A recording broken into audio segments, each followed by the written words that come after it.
FOD watchers. I'm here playing playing Dream Daddy. It's been a long time coming. I've been needing to play it for some time with friends. Well, I mean, not even with friends. I just told my friends quite a while ago that I was gonna play Dream Daddy, and it's finally time I actually goddamn do it. So I'm just here. I'm just gonna send the link to some friends, maybe, see if they can join. That's not what I wanted. Unsend that. Yeah. How do I share this again? It's been a while. Share. There we go. Like this. This will be better. Oops. There we go. Sorry, we'll get to the stream soon.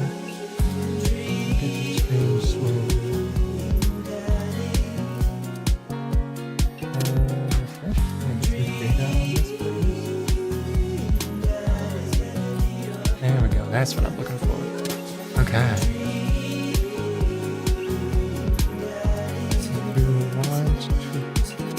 Watch. There we go. Alright, hopefully I am hearable.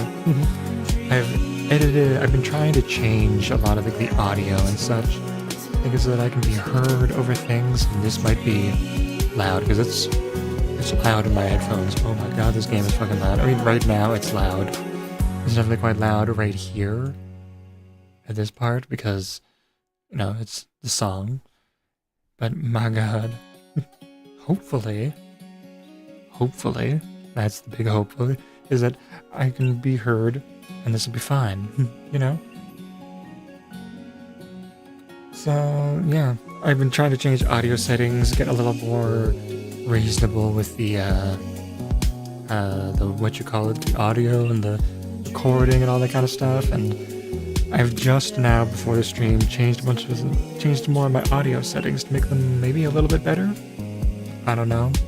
And the idea is not to have too much of a difference, but now I should have like a noise filter that'll cut out my keyboard and my mouse clicking and such, because those were things that I wasn't able to get rid of previously. So hopefully they can be removed now. Hold on. But comfortable. I realized that I need to make a little thing for my arm to sit on, so that it can be all comfy while I stream, because comfort while streaming is nice. I'm sure more background noise. Yeah, I could turn off all the filters, turn up the gain so that even the lower compressed noises are picked up, or just have a separate mic for my keyboard specifically. I think that'd be really funny. Okay. Well, let's start a new game. I don't know what dad to go for. I know that I have a bias to Joseph, because I played through him and I ASMR, evil ASMR mic, you know.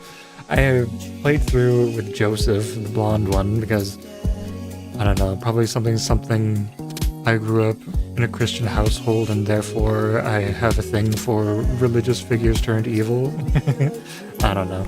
I know that I was just talking to a friend and she likes this guy up here, this handsome man here, Vigo, for something like that. I think that was his name.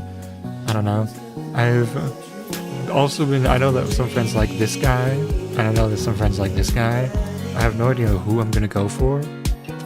My top picks are probably just Joseph and this guy. We'll see. See how it goes. Let's just hop in and see where the daddies take us.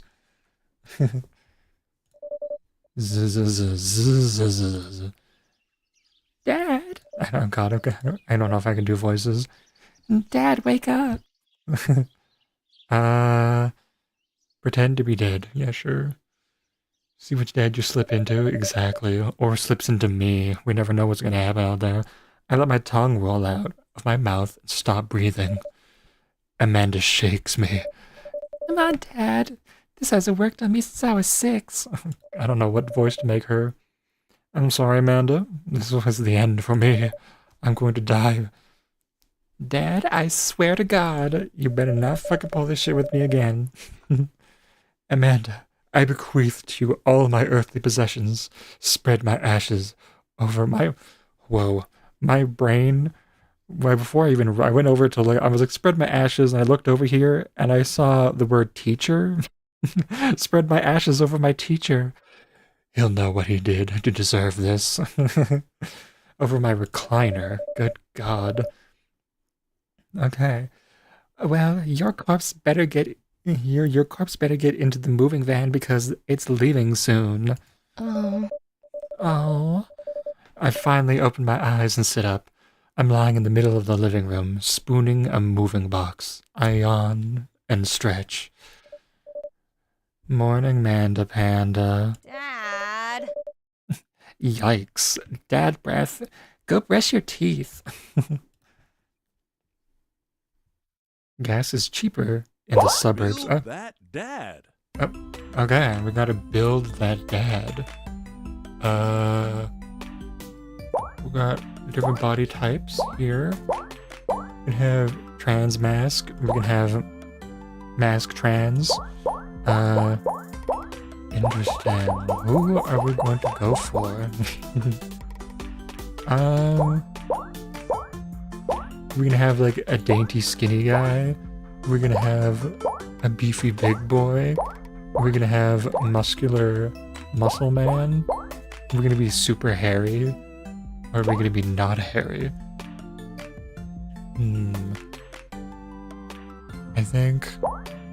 Why don't we go with this one? The athletic binder bod. And then... We'll go with... a little bit of like a tainted color scheme here. That seems about right. We'll have body hair, sure. Go to the heads. Should I make like an absolutely egregious looking man, or should I be making someone who looks reasonable? Should I go funny or not funny? Probably funny is always gonna be good. We're gonna have be super skinny, but then have like an extremely rugged face. We're gonna have some shadow. Handsome Squidward, yeah, it really is. There we go. Have Goku hair. We can have Julia from Drawfee. We can have also Julia from Drawfee. We can have Jacob hair. That's actually probably more Nathan. What are we gonna do here? Is there...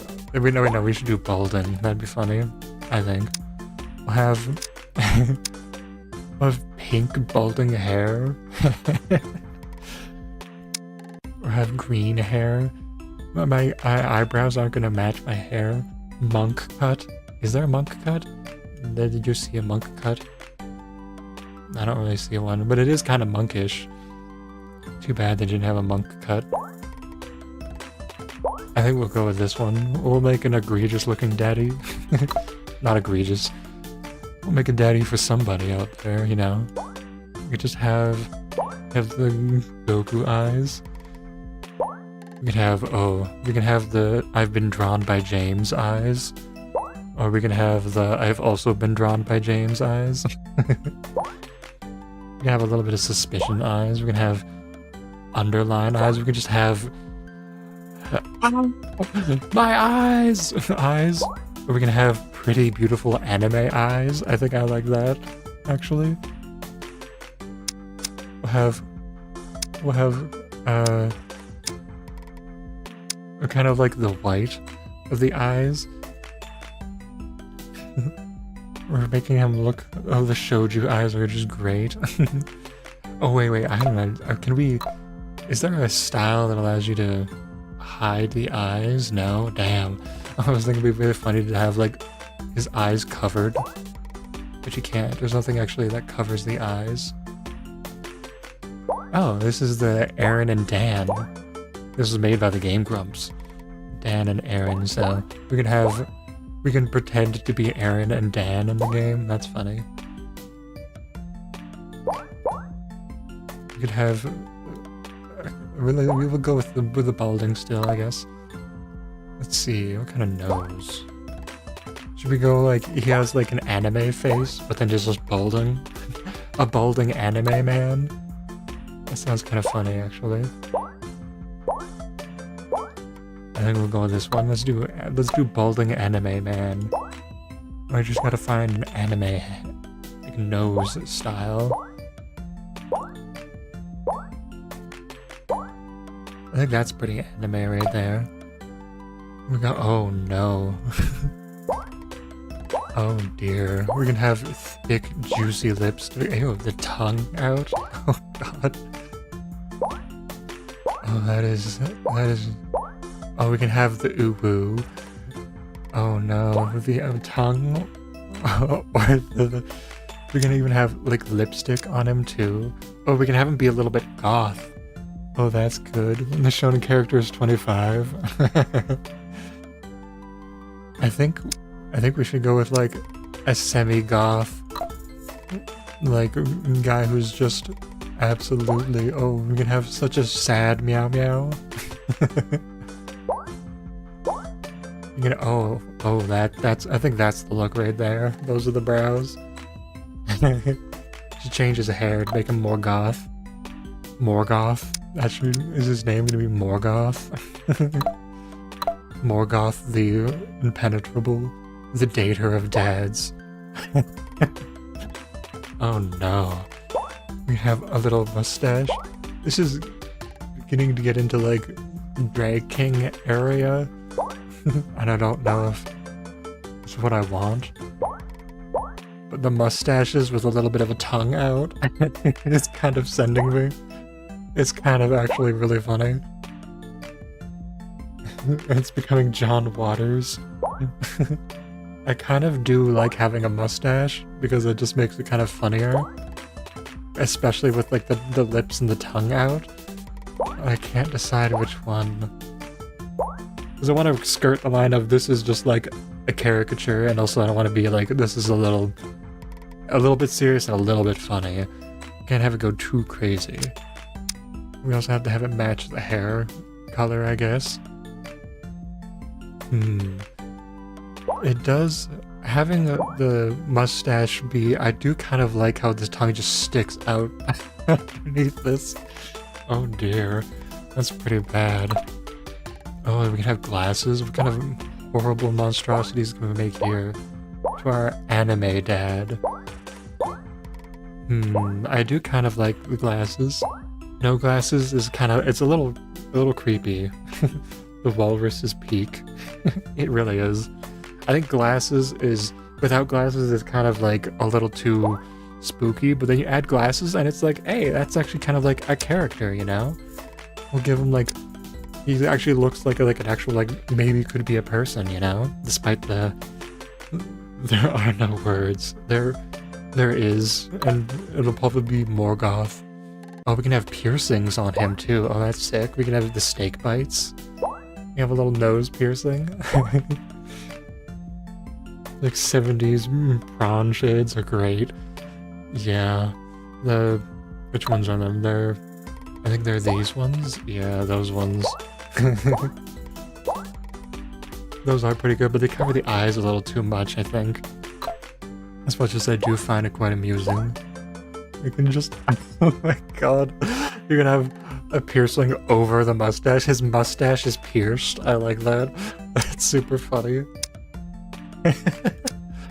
Do a little gold piercing on the mustache. Oh man. Okay, now do we want to do corporate goth?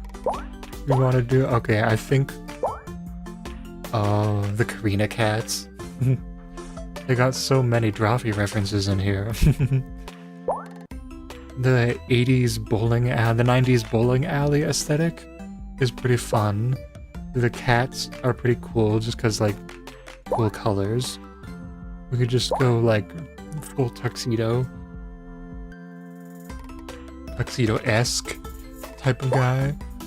Or we can go with this. I think this one kind of suits our weird, like, 70s shonen dad, handsome Squidward-esque man thing. I think this is it. I think this is our daddy. Which side of the mustache is a gay to Pierce? I don't know. I could never remember which one is like the actual quote unquote true way because I always got mixed results on looking it up. But I think it was the left side. Which he's on the right side, but our left, his right. Does that make him gay or bi? Or maybe he's just... Maybe he's, the tips of each strand. Yeah, maybe he's aromantic. Maybe that's what's going on. He's in a dating game and he's aromantic. Looking good, daddy. I think I liked the name... Oh, whoops. I like the name Moogoth. Actually, no. My spelling error is gonna change the name. I was gonna go Morgoth, but we'll say Moogoth. Now I just need a last name. Oh god. Moogoth. Moogoth what? Moogoth what? What will it be? Moogoth Dadator? Okay, sure. Dadator. Datator. Be that dad. Look at him, he's so kawaii. Oh my god. Oh dear. Be that dad. Be that dad. Also, how's the volume? Am I loud enough? I always struggle to be loud enough. And I don't know how loud. The music, the main menu music was so fucking loud. And I hope that the game is loud enough that you can hear it, and that you can hear me over it.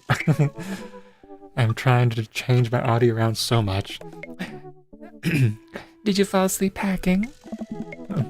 I got most of it done, I think. Oh god, I have an accent. Searching around the room, it looks like I did a pretty good job. Every box is sealed except for one. Wait, straggler? What's in it? What's in it? Looking into the box, I see a bunch of old photos in little photo albums. Hey.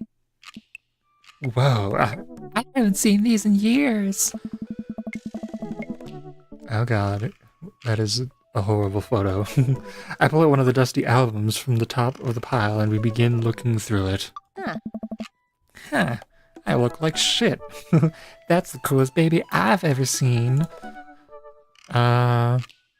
The only way your mother and I, or only way your father, do I start off being gay? Or do I start off being bi? This is an important point choice. This will determine the course of our future. What do you guys think? Gay or bi? What are we thinking, studio audience that is watching, creepily watching and hovering around, looking through the window of our house as I talk to my daughter?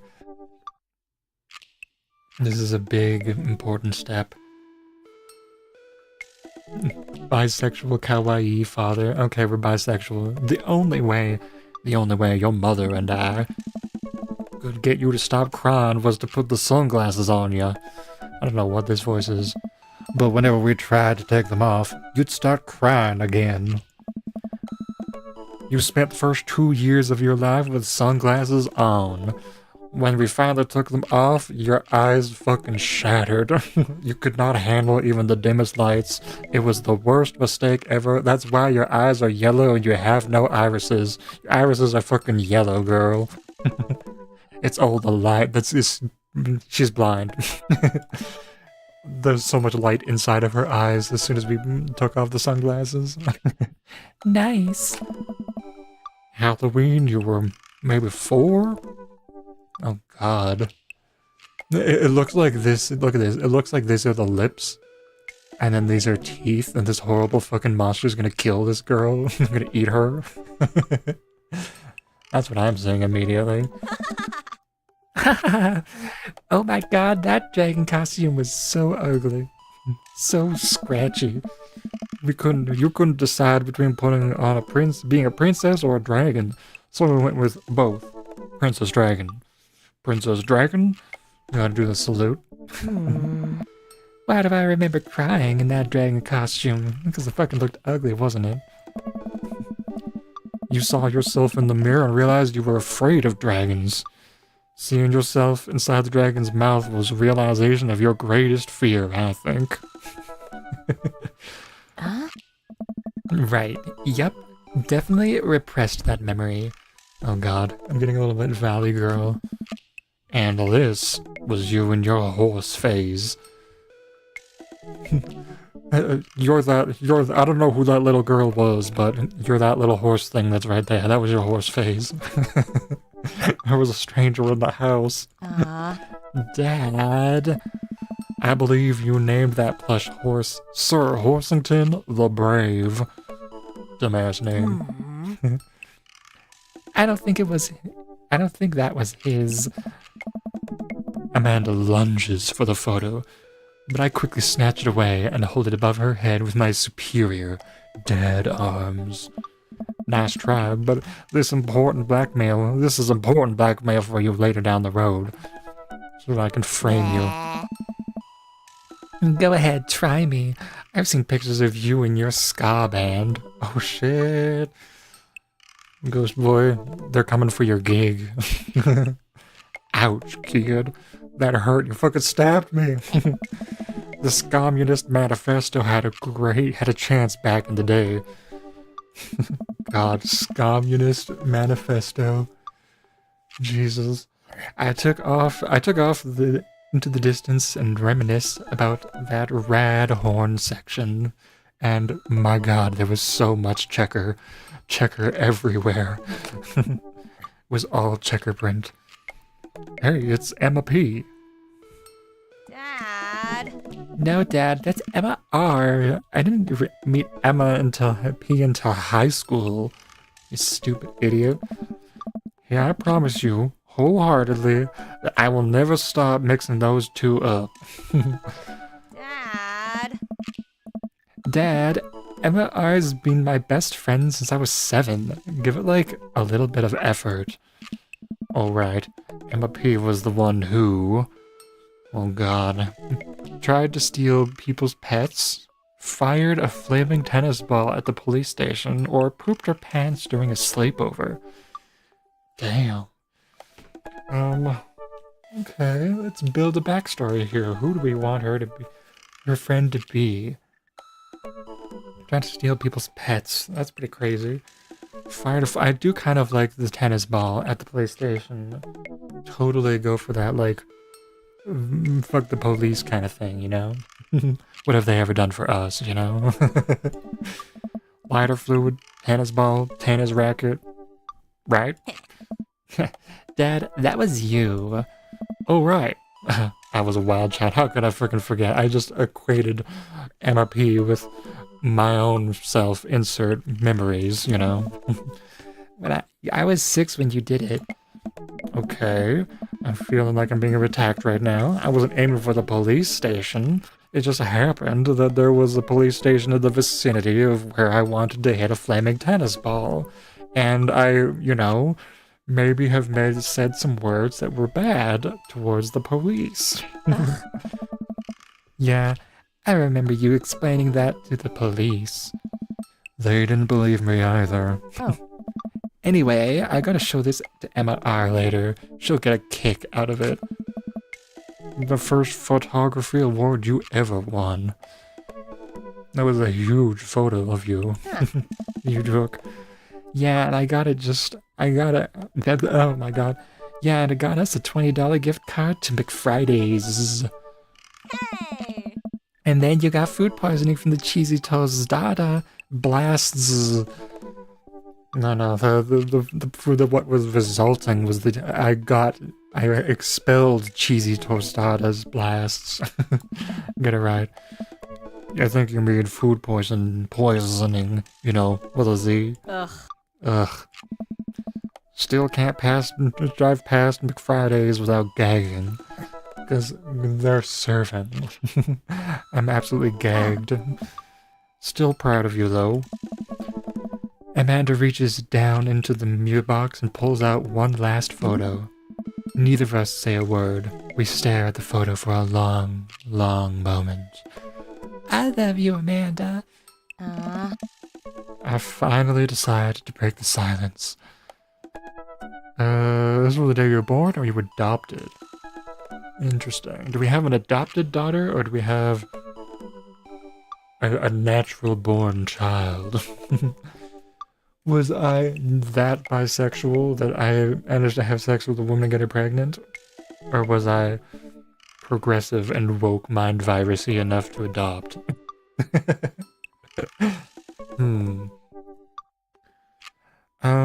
Let's just do this. Let's do you were born. No, adopted. I was adopted. Let's do adopted. It's kind of a funny story. The day we brought you home, we got into a car accident. It wasn't anything big, just a little fender bender, and 5 people died, but it was in a parking lot, it was fine. But of course I was freaking out, and the little old lady who crashed into us was freaking out. I didn't know what to do, so I took her baby. That's what happened. But your mother, oh man. Wish there was a found you option. Yeah, I think it's like we just found you on the side of the road. We're just like, who the fuck left his baby here?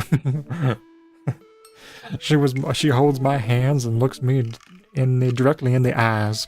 The calmest I've ever seen her. She says, "It's okay. It's all going to be okay." That's her voice. Definitely her voice. She was right, I stare at the picture for longer, maybe too long. I miss her. I can't even imagine what it must be like for Amanda. She pats me on the back. Okay. Come on, Pops. We gotta finish packing. The moving van won't wait forever. You're right. Oh. Sorry, I didn't do that in the right voice.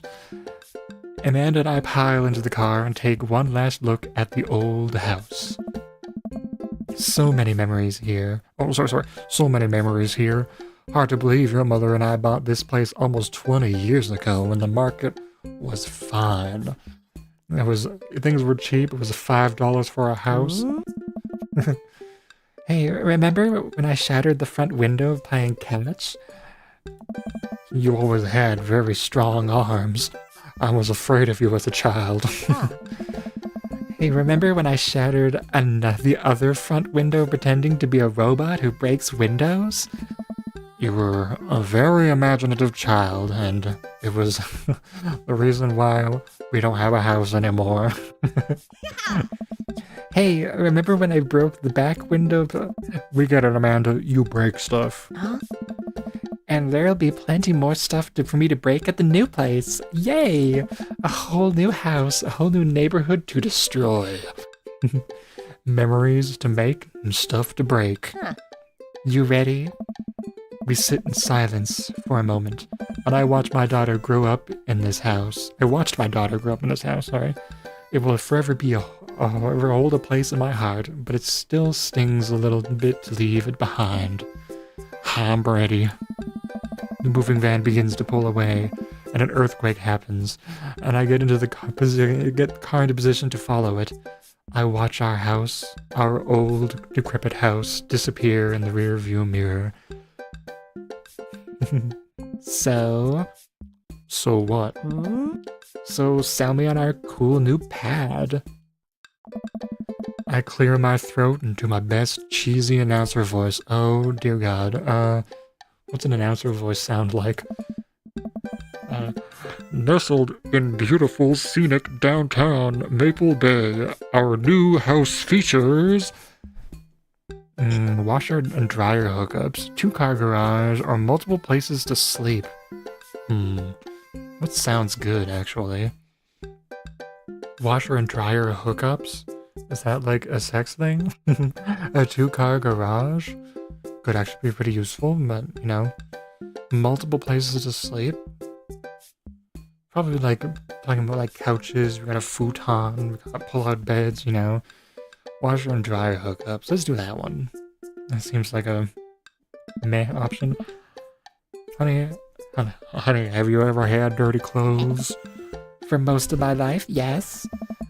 Well, worry about that no longer, as our new place features machinations that will not only clean your clothes, but dry them directly thereafter in the fires of Mount Doom. An upper-class luxury, I fear. The concept of clean clothes is no longer in the hands of the fat cats upstairs, sweetie. By the way, we have neighbors. We're renting it with other cats. They live there. And they're huge. Anyway, it's also smaller than our last house. Cozier, one might argue. Good spin. Yeah, I think it's great. We won't be closer. Won't we be closer to a lot of cool stuff that we can walk to? So I don't have to waste gas. And I mean, trying to park downtown is, you know. Amanda, you know we're going to have to learn how to parallel park at some point, right? Not going to happen, Pops. No way. Reminds me of a song. It's like, so what if I don't know how to parallel park? You know what I can do? I can serve cunt. Can you do that? Can you serve cunt like that? No, tell me how parallel parking is so important. I think someone needs to do a 3-point turn on their attitude. I didn't know how to do that either. Have you met the neighbors yet? Not yet, but the neighborhood seems pretty quiet.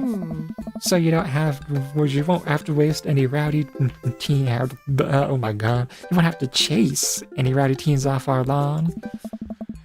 You are the very teen you mock when you say that, honey. In my last year of high school, I'm practically dust. You might as well just spread myself all over the floor. Yeah, you're real. Don't you dare. Senior. That's right, I said it. Dad, I know where this is going. Little sin. I'm just gonna ignore that. But I won't forget it. So what's item number 1 on our new house agenda? Well, first we need to forge a path through the solid wall of boxes that's blocking the living room.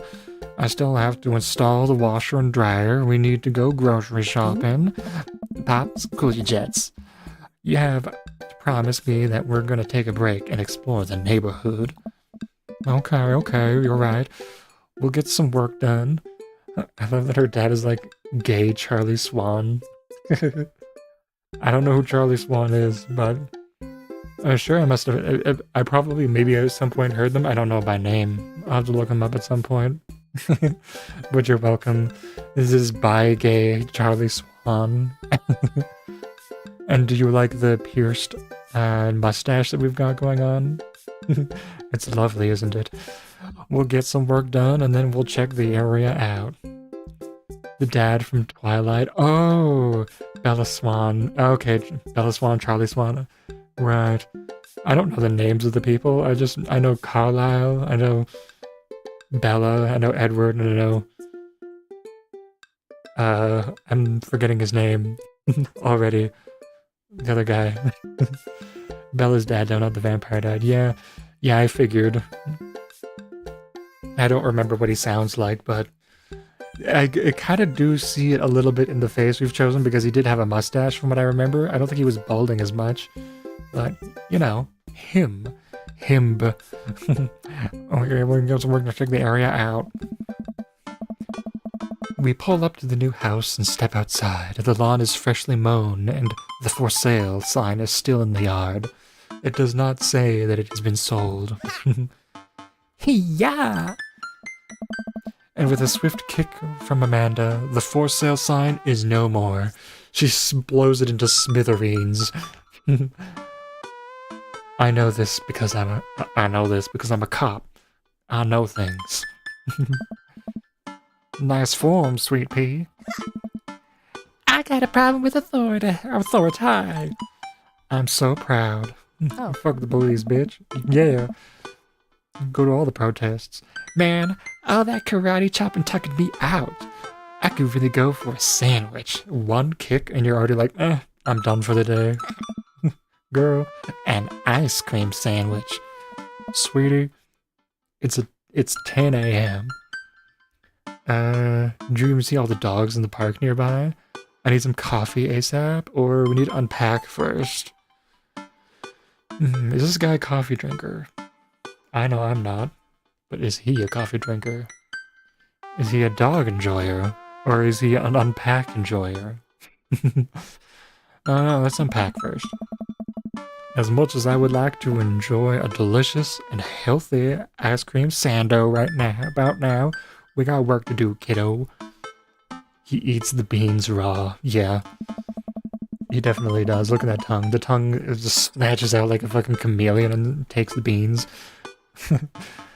We need to make it snappy because there are 5 sealed crates of DVD box sets blocking off the bathroom, and I gotta pee real bad. I don't want to pee on my precious, precious DVD sets. Well, don't let the entire cast of all 13 seasons of Shark Tank, but with actual sharks, stand in your way. Let's get to it. I get to work unpacking the various boxes around the living room. A couple hours pass and I get some good work done. The washer-dryer unit is both washing and, if you'll believe this, drying.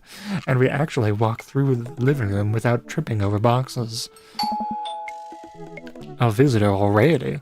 What the fuck? It's fucking what now? Afternoon. I walk over to the door and open it. Hello? Oh. Oh my god. A handsome, clean-cut man stands at my door brandishing a sword. Oh my god! No, a plate of cookies. Okay, this is the guy I have a bias towards. He is the dream daddy, especially the secret ending that he has. I love it so much. My god, washing and drying, right? We're living in the fucking future here. It's so funny that he's the first guy that you end up meeting, but maybe does it change depending on like what things you choose? Like everything up to this point? That's interesting. If so, it's funny that I got my favorite one. And I don't know if I will go for him. We'll have to see. Hell. Ooh. Oh, where are my manners? My name is what voice is he gonna do? My name is Joseph. I'm your next door neighbor. Oh yes, hi. I'm Boogoth. That's what my name is. Yeah, it's totally normal name to have for a man of my visage, my Michelle Visage. I saw the moving van, and I thought I'd bring over some cookies. My daughter, Christy, wanted me to let you know she baked them herself. What is this voice? I'm gonna devolve into so many weird accents. Joseph leans in and whispers. But between you and me, she just sprinkled in the chocolate chips. We both share a laugh. Kids, right? Am I right, ladies? Right. Wow, cookies, huh? So nice to meet you. Joseph hands her the plate of cookies with a smile. Huh. Ew, chocolate chip? Gross. I got washing and drying. Yeah, okay. Well, thanks for the cookies. Kirk Douglas! Did he just say, oh, Kurt Douglas? What the fuck? Amanda disappears with the cookies, and Kurt Douglas, I guess, whatever that said. Amanda, come back, and she's gone, vaporized into the air like Thanos snapping. That's my daughter. Her name is Amanda. She has a normal name. I don't want to give her any weird name. She is a charmer. Daughters are tough. Sons also are tough, too. Tough like steel. They can block a bullet. Great for stopping bullets at police raids, you know. Children, that is. Oh. Children in general, just, tough, you know. I hear that. I mean, there'd have to be something wrong with you to try to raise more than 2. You'd be a fucking idiot to do that. I have 4 kids. What have you done? Oh, I'm a man. Don't worry. You didn't mean to be rude. Oh no. This is the first neighbor I've met and my social life is already in a tailspin. I wonder if it's too late to move again. Joseph will remember that. He will. He was like, I will never talk to this man ever again. He is blacklisted. I'm going to the HOA. Yeah, okay. Is the missus around? No, not anymore. She died. She dead, bro. Oh. Yeah. Yeah. Ooh, I'm sorry for you. I'm sorry for your loss. No, it's all right. Wow, this is go to the HOA. Honey, Joseph is the HOA. Z snap. Wow, this is uncomfortable. We stand there quietly for a moment, acutely aware of how awkward we both made things. I'm sorry. Can you close the door real quick?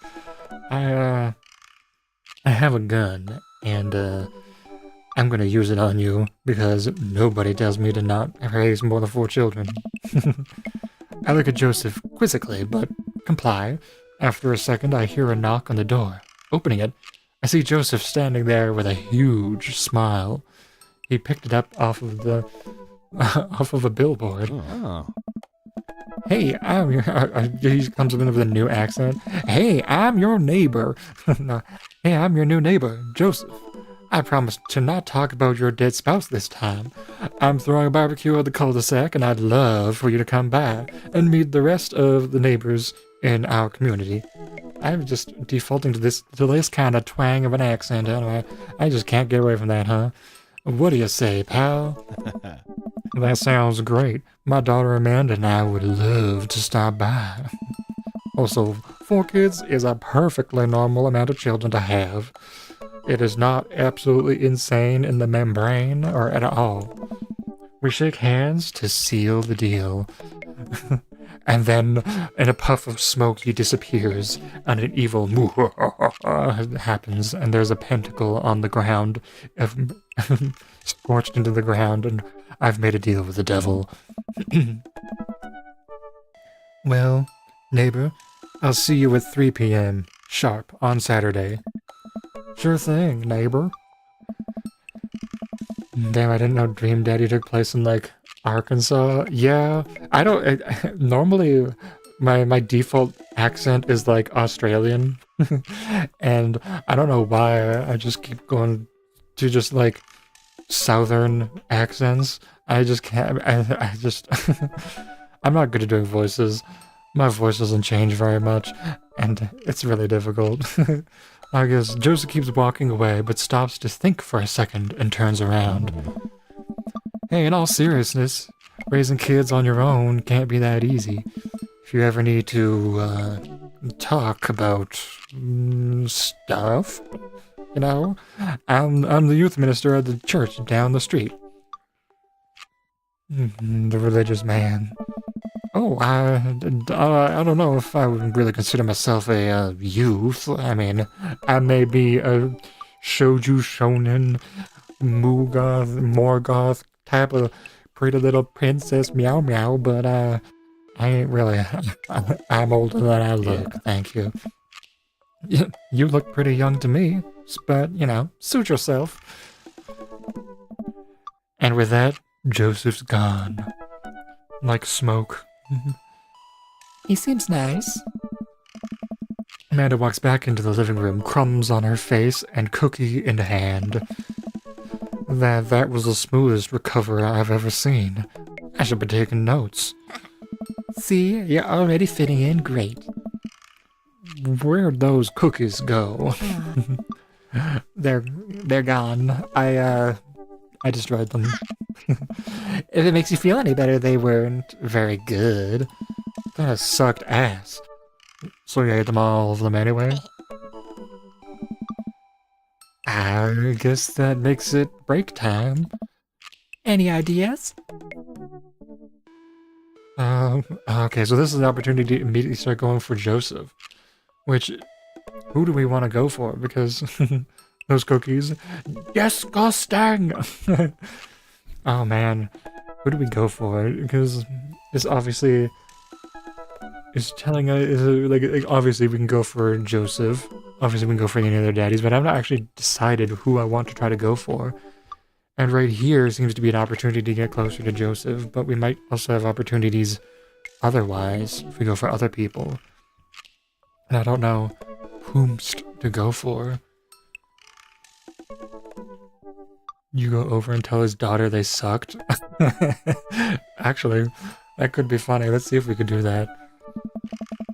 I think we get a ton of good neighbor points if we bring this back and absolutely shit on his daughter's ability to, or absolutely ruin her ability to desire any further advancements into cooking. She is not going to cook a thing for the day in her life from now on. We're going to be the best neighbors in this whole cul-de-sac. We're going to kick all the other neighbors' butts with kindness.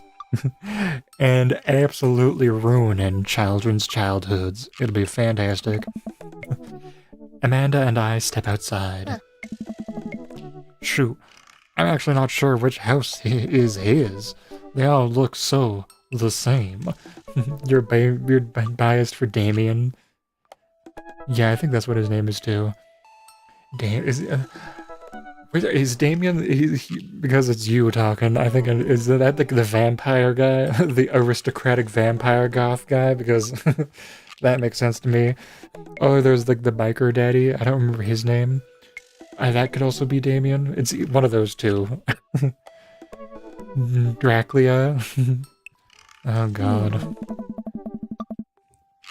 I'd hazard a guess it's the big one with all the well-groomed blonde children sitting on the yard.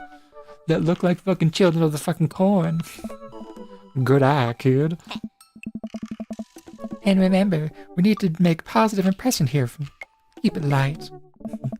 Why am I going into this voice now? What's this? What is that? We walk up to the kids and wave. There's just like a giant tidal wave on the lawn. Hey kids, is your daddy around? You guys look like the light has left your eyes. Also, yeah, it's the canonically trans goth one. I read it wrong, and that Amanda was walked outside and went, "Damn, I can't remember which house is ours." Fair. They all just stare at us blankly, and then they start chanting. The music swells. Storm clouds appear. We just wanted to return this nice plate. Thank you, and thank you for the cookies. I'm assuming it was you, little girl, who made this shit ass cookies. Jeez, these definitely are Joseph's kids. They all look exactly like him. Dead in the eyes, wearing pink, blonde. Hey. Oh god, I've had to make her voice children now. They were absolute garbage, is what my daughter wants to say. I heard they were good. I didn't get to eat any. Thank God, I'm sure I would have died upon impact. I chuckle nervously. Well, okay, we're just gonna set this place down on the ground and real gentle and back away slowly. Right, Dad? Right. That's what we're gonna do. It's like a hostage situation. We gotta tread lightly. The kids' eyes bore into us as we scurry away. I can feel their gaze on my back, even as we approach our house. I need to get something off my mind. I need something to get my mind off those carbon copy kids. Okay, so I can take a nap. This is just so coffee oriented. Oh my god. let's check out the park. Let's go grab some coffee, and I need to rest my eyes. Let's go to the park. Let's go explore the town. Oh, God, there's stuff on my screen. They're a little dirty. My screen's slightly dirty. There we go. Yeah. Yeah, let's go pet some dogs. Amanda and I begin to stroll through the neighborhood. I can't believe how beautiful it is outside. Kids are playing in the street, flowers are in bloom, and the faint smell of a corpse nearby. The faint smell of a nearby barbecue drifts through the air. This place is nice. Too nice. It's ugly. I don't trust it. Good eye, honey. You can never be too careful. See that baby in that stroll over there?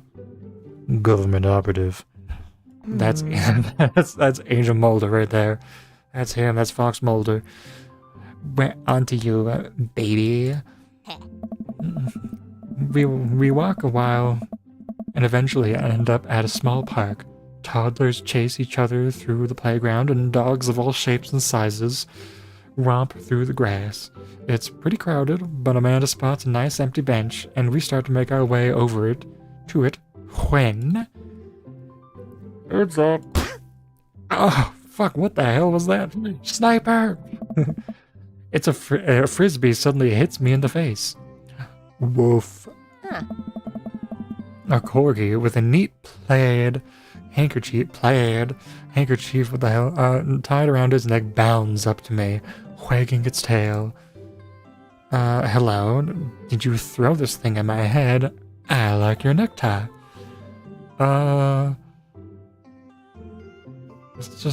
Let's blame the dog for this. The dog definitely did it. Bark. He runs around in a circle and nudges my leg with his nose. Oh God, this is the cutest dog. Not really. Not to me. Looks kind of...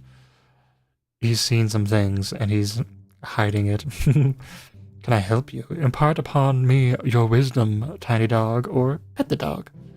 Let's just go for pet the dog. But where do I pet the dog? Excuse me? What? Give him those head rubs? We need some chin scratches in here. Dare we try the butt pats? Just give him head rubs. I'm pretty simple. He seems to love a good head rub. All smiles here. Oh God, another voice. I know exactly who this is, but I don't know what kind of voice I need to give him. I need to try to think of what voices. Oh God. You definitely could have called that. Let's try to do a slightly a bomb and an Australian accent, and then have it morph into many different kinds of things along the way. A guy in a Hawaiian shirt jogs over to us and takes the frisbee from me. I need to sound like the Australian. You guys know which one it is. Friends in chat. You know, frisbees are traditionally caught with your hands, not your face. Well, you're traditionally not supposed to aim for people's heads, generally, depending on what you want to do. It's a new technique, or I'll catch it with my teeth next time. I also get options like that when I have to pet a dog. And I also have no idea what to do. Yeah, I always just kind of go for a head pat. That's always like the simplest thing. You start with the head pats. If the dog's like reciprocating well, then you can move on to other things. But like, generally, if I meet a new dog, I don't go just straight for like the ass. You know? You gotta wine and dine the dog first with the head pats, and then you go for other things. Petting a dog is like giving a handshake. Yeah, exactly. I'll catch it with my teeth. My sharp, razor-like teeth. My rows of many teeth. I'm looking like it, panty-wise over here. You caught me off guard, and you caught me off guard on this round. Bleh. Not again. Not ever again.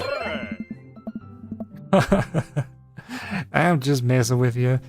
I'm Brian. I'm Brian, by the way. I forgot the accents. What the fuck? I'm Mugoth, and this is my daughter Amanda. I look over at Amanda, only to find her sitting on the ground, rubbing the dog's tummy. Hi. Your dog's cool. Hey, old Maxwell sure loves the attention. It's great to see another father and daughter out here on such a sunny day. What is this accent? I don't know what it is. We're just making things up here. Where's yours? Brian gestures over to a grassy knoll, where a young girl sits on a checkered blanket. Oh god, a scar blanket.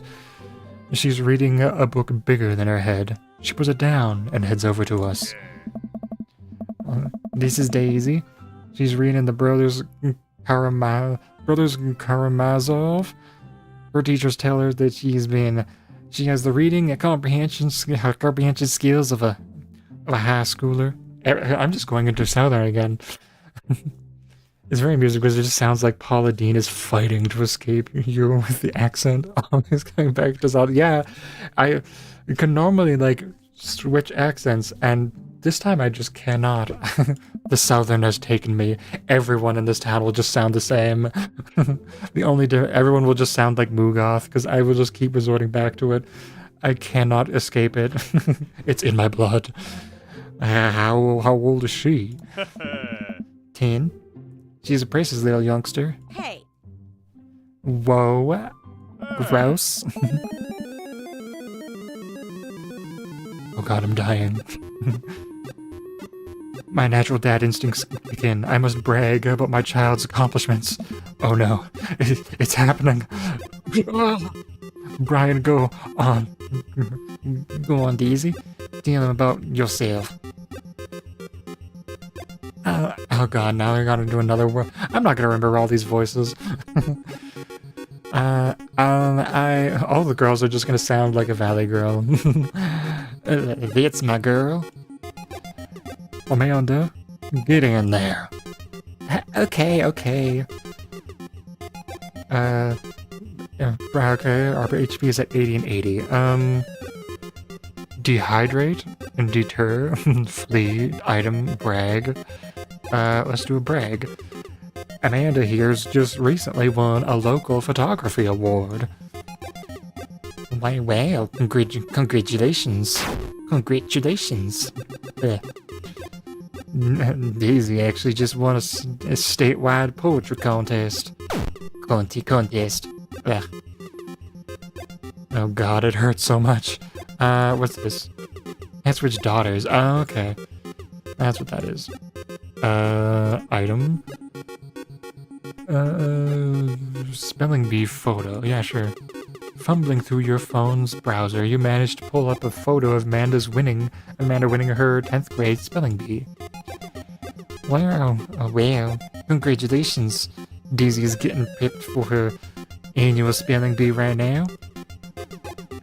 Hopefully this will be her 3rd year winning in a row. Yikes. You lose 5 HP. Daisy just started a weekly chess club at her elementary school computer lab. She's the president too, of course. Dang, my high school doesn't even have a chess club or a computer lab. Damn, I'm getting my fucking ass kicked here. Brag some more. Last week, unprompted, Amanda helped an old woman with her grocery bags. It's extra powerful and Brian loses 20 HP. Daisy sold enough candy bars to appear this year to get to the top prize. A canoe. Canar. There we go, that's how the Aussies say it. Canar. Arnar, a canar. We're taking it out next weekend. How is it even possible? Amanda could barely get one of those things. Probably get one of those sticky hand things. It's extra powerful. I'm at 30 and he's at 50. Band-Aid. Ew. Sure, what is this? With a flourish, you produce a Band-Aid from your pocket, take a knee, and start to apply it to Amanda's arm. Dad, what are you doing? God, you're such an idiot. I'm not hurt. Being a protective parent. Anyone would agree. It is an unusual gesture. You lose 10 HP. Did I mention on Daisy? Say the first word at 10 months? Daddy? Amanda's was potty, but still cute. Maybe this isn't the time to bring that up. Lose 10 HP. Matt Tandy's at 50. Oh god, I'm getting shreked out of here. Amanda's all honors in classes this semester. He loses 10 HP. Oh really? I'm actually taking Daisy I'm actually talking to Daisy's teachers about having her skip a grade. Skip a grade. Even Amanda kind of bristles at that one. Dang, he's really got us beat. Boy, it sure has been a great treat getting to know you too. God, my reading comprehension. Did he have to add an insult to injury by being such a gracious winner? What an asshole. So I take it you guys are new to the neighborhood? Yeah, we just moved in. Do you live around here? Oh. Yeah, we live in that cul-de-sac just down next to the coffee shop. Huh. What a coincidence. That's where we live too. Small world. Yeah, Daisy and I are in that little ranch-style house on the corner. I know that house. It's just like ours, but slightly bigger and better landscaped, and, looks like it has better lighting and, has better smell, and living in the SAC. Yeah. Does this guy have to outdo me at everything? He even has he has a bigger belly, he has a bigger beard, he has more freckles than me, he's got more hair. What a lovely place. Hey. Well, I don't take it up any more with your time, Cam. Really nice meeting you guys. You really gotta stop by at some point. Yeah, definitely. Bye. Brian and Daisy walk further into the park with Maxwell happily trotting in tow. Do you get the feeling? Do you get the feeling that he was trying to one-up us? Huh? Trying and succeeding. I can't believe that kid's only 10. What was I even doing at her age? I believe you had a bit of a thing for horses. Shame that didn't pan out. Could have majored in comparative horses study. It's not too late to minor in horse creative riding. I'm too close to the truth, Dad. Let us never speak again of the fantastic adventures of Sir Horsington the Brave, an epic in 7 parts by Amanda Daddater. We laugh off the horse epic and walk around the park a bit more, enjoying the day. Okay. Let's go to the coffee shop. I think this is where you run into, the athletic daddy? Maybe? I don't remember. Seems like the place. Or actually, this is maybe this is maybe her place. Maybe this is the place that she wanted me to go to. I gotta get my hands on a nice cup of the old bean juice, or I'm gonna be useless all day. Because I need to eat those beans raw and wriggling. I think we passed a coffee shop on the way here. Maybe we could just check that out. Let's do it. We walked down the street to the Coffee Spoon, a cute little place on the corner. Yeah, man, this place is in such convenient walking distance from our place. I hope you give die. I will try. I will do my best to give die. Or you give Damien Nosferatu voice. Nosferatu voice. Oh, give it very very probably give him like a Russian accent, Russian adjacent accents, probably. I mean, I guess. What's wrong? Why would I go somewhere else and drink coffee on a couch when I could just sit drink better coffee at home on my couch and not make awkward eye contact with other people? I hate staring at other people.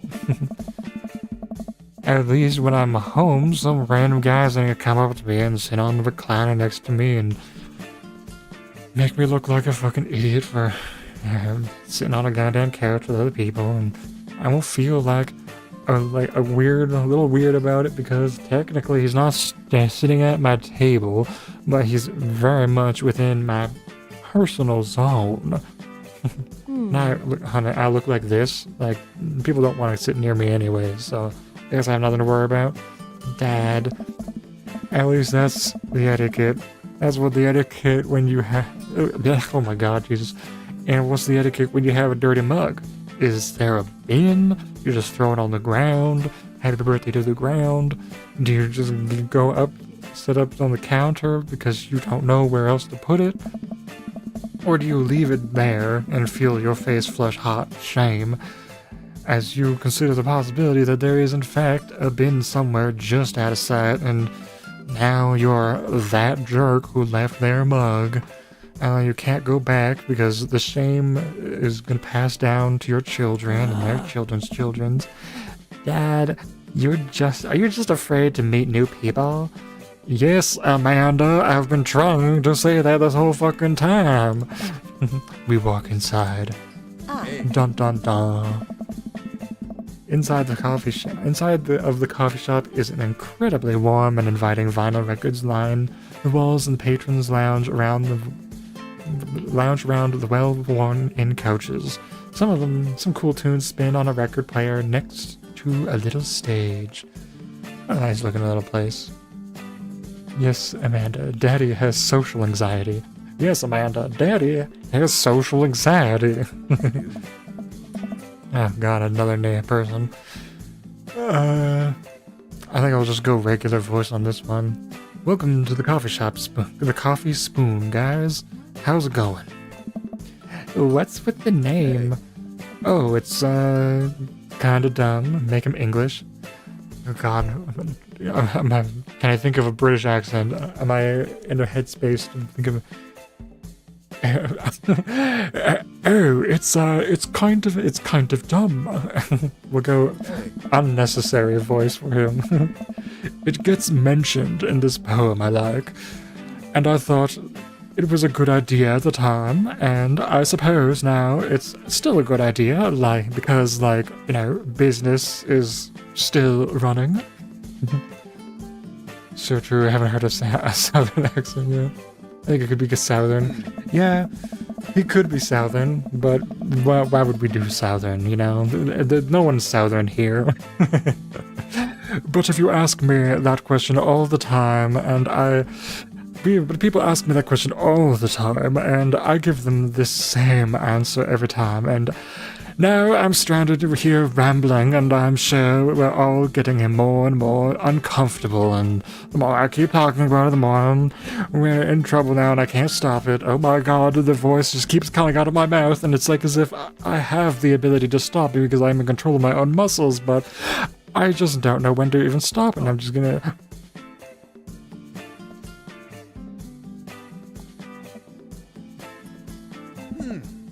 So, what will it be? Does that voice match him? Does that sound good for him?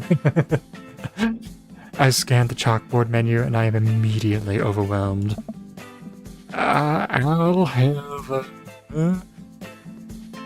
a Godspeed You black coffee, iced Tegan and Sarah, chai Antword.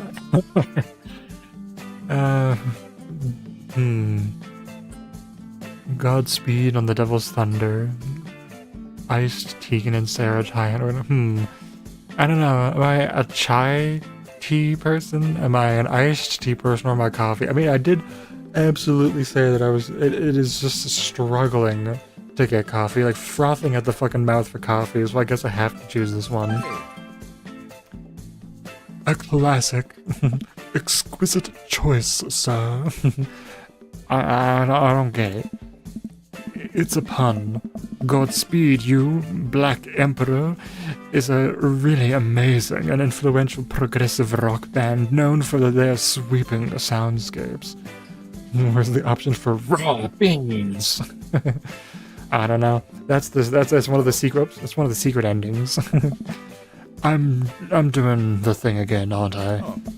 But coming right up for you, and for you, I'll have macchiato di Marco, please. Coming right up.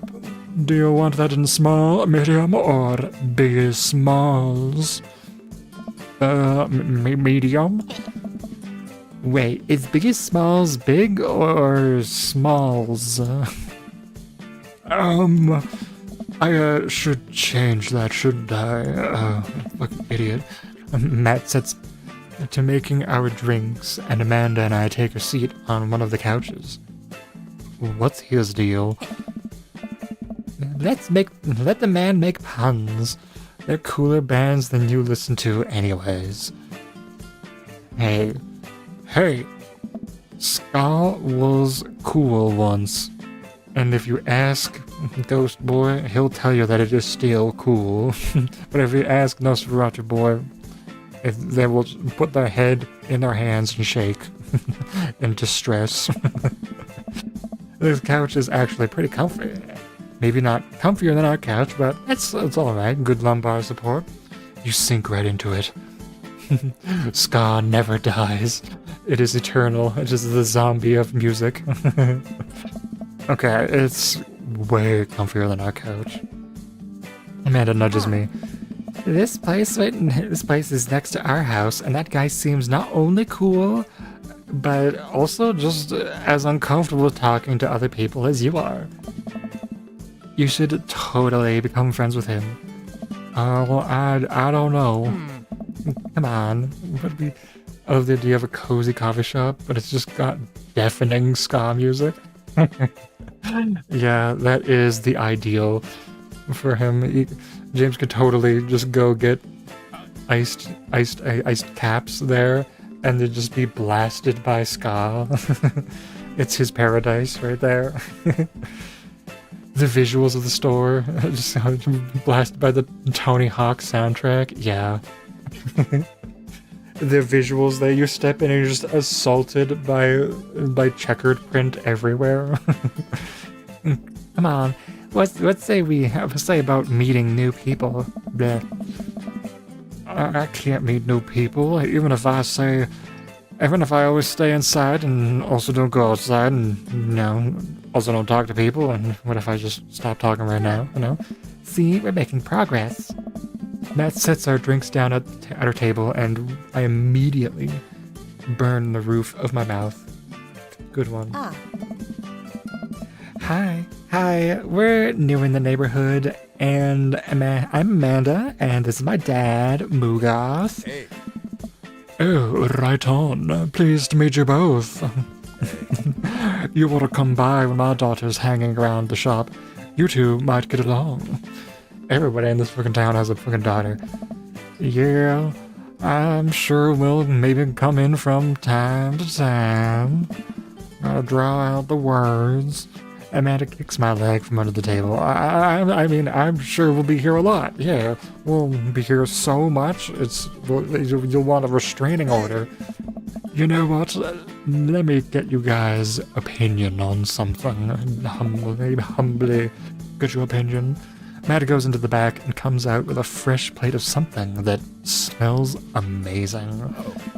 I'm working on a new banana bread recipe, and I need help coming up with a name for it. Well, I think we're gonna have to taste test this thing so we can get the full flavor profile of really let our taste buds savor the juicy tenderness of the banana bread. And really appreciate the flavor sensations. Amanda nods vigorously. She knows this game. Yeah, we need to give that Nana bread a taste if you want us doing free creative labor.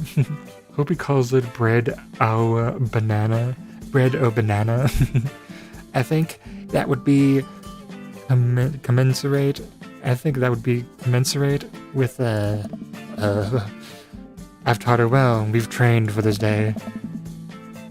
I was just going to give you guys free banana bread anyway. Please try my grandma bread. Yes, bread, that. Matt serves us each a piece. Amanda and I happily chow down. Yes, this is amazing.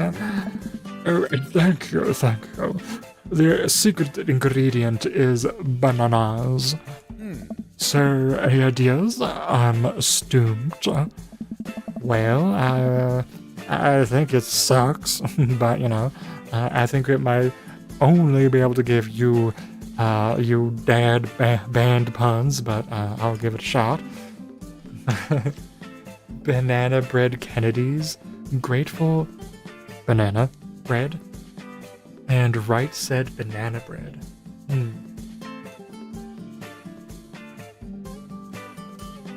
These are pretty good. Banana bread Kennedys. That's like, that's Grateful Dead bread, I'm sure. Right said banana bread. I don't know that one. And then there's something Kennedys. Is it Dead Kennedys? Is that one of them? Is that a thing? I don't know these ones. I've never really listened to them. Well, which one do I like? I think this one is kind of the most amusing because it has like brackets. Yeah, Dead Kennedys. Okay. It's Grateful bread, but there's still bananas, so you have to make it unnecessarily complicated by adding in banana. So let's go with this one, the Grateful bread. Nothing bad ever happens to the Kennedys. It's true. Oh, ooh, a terrible choice, sir.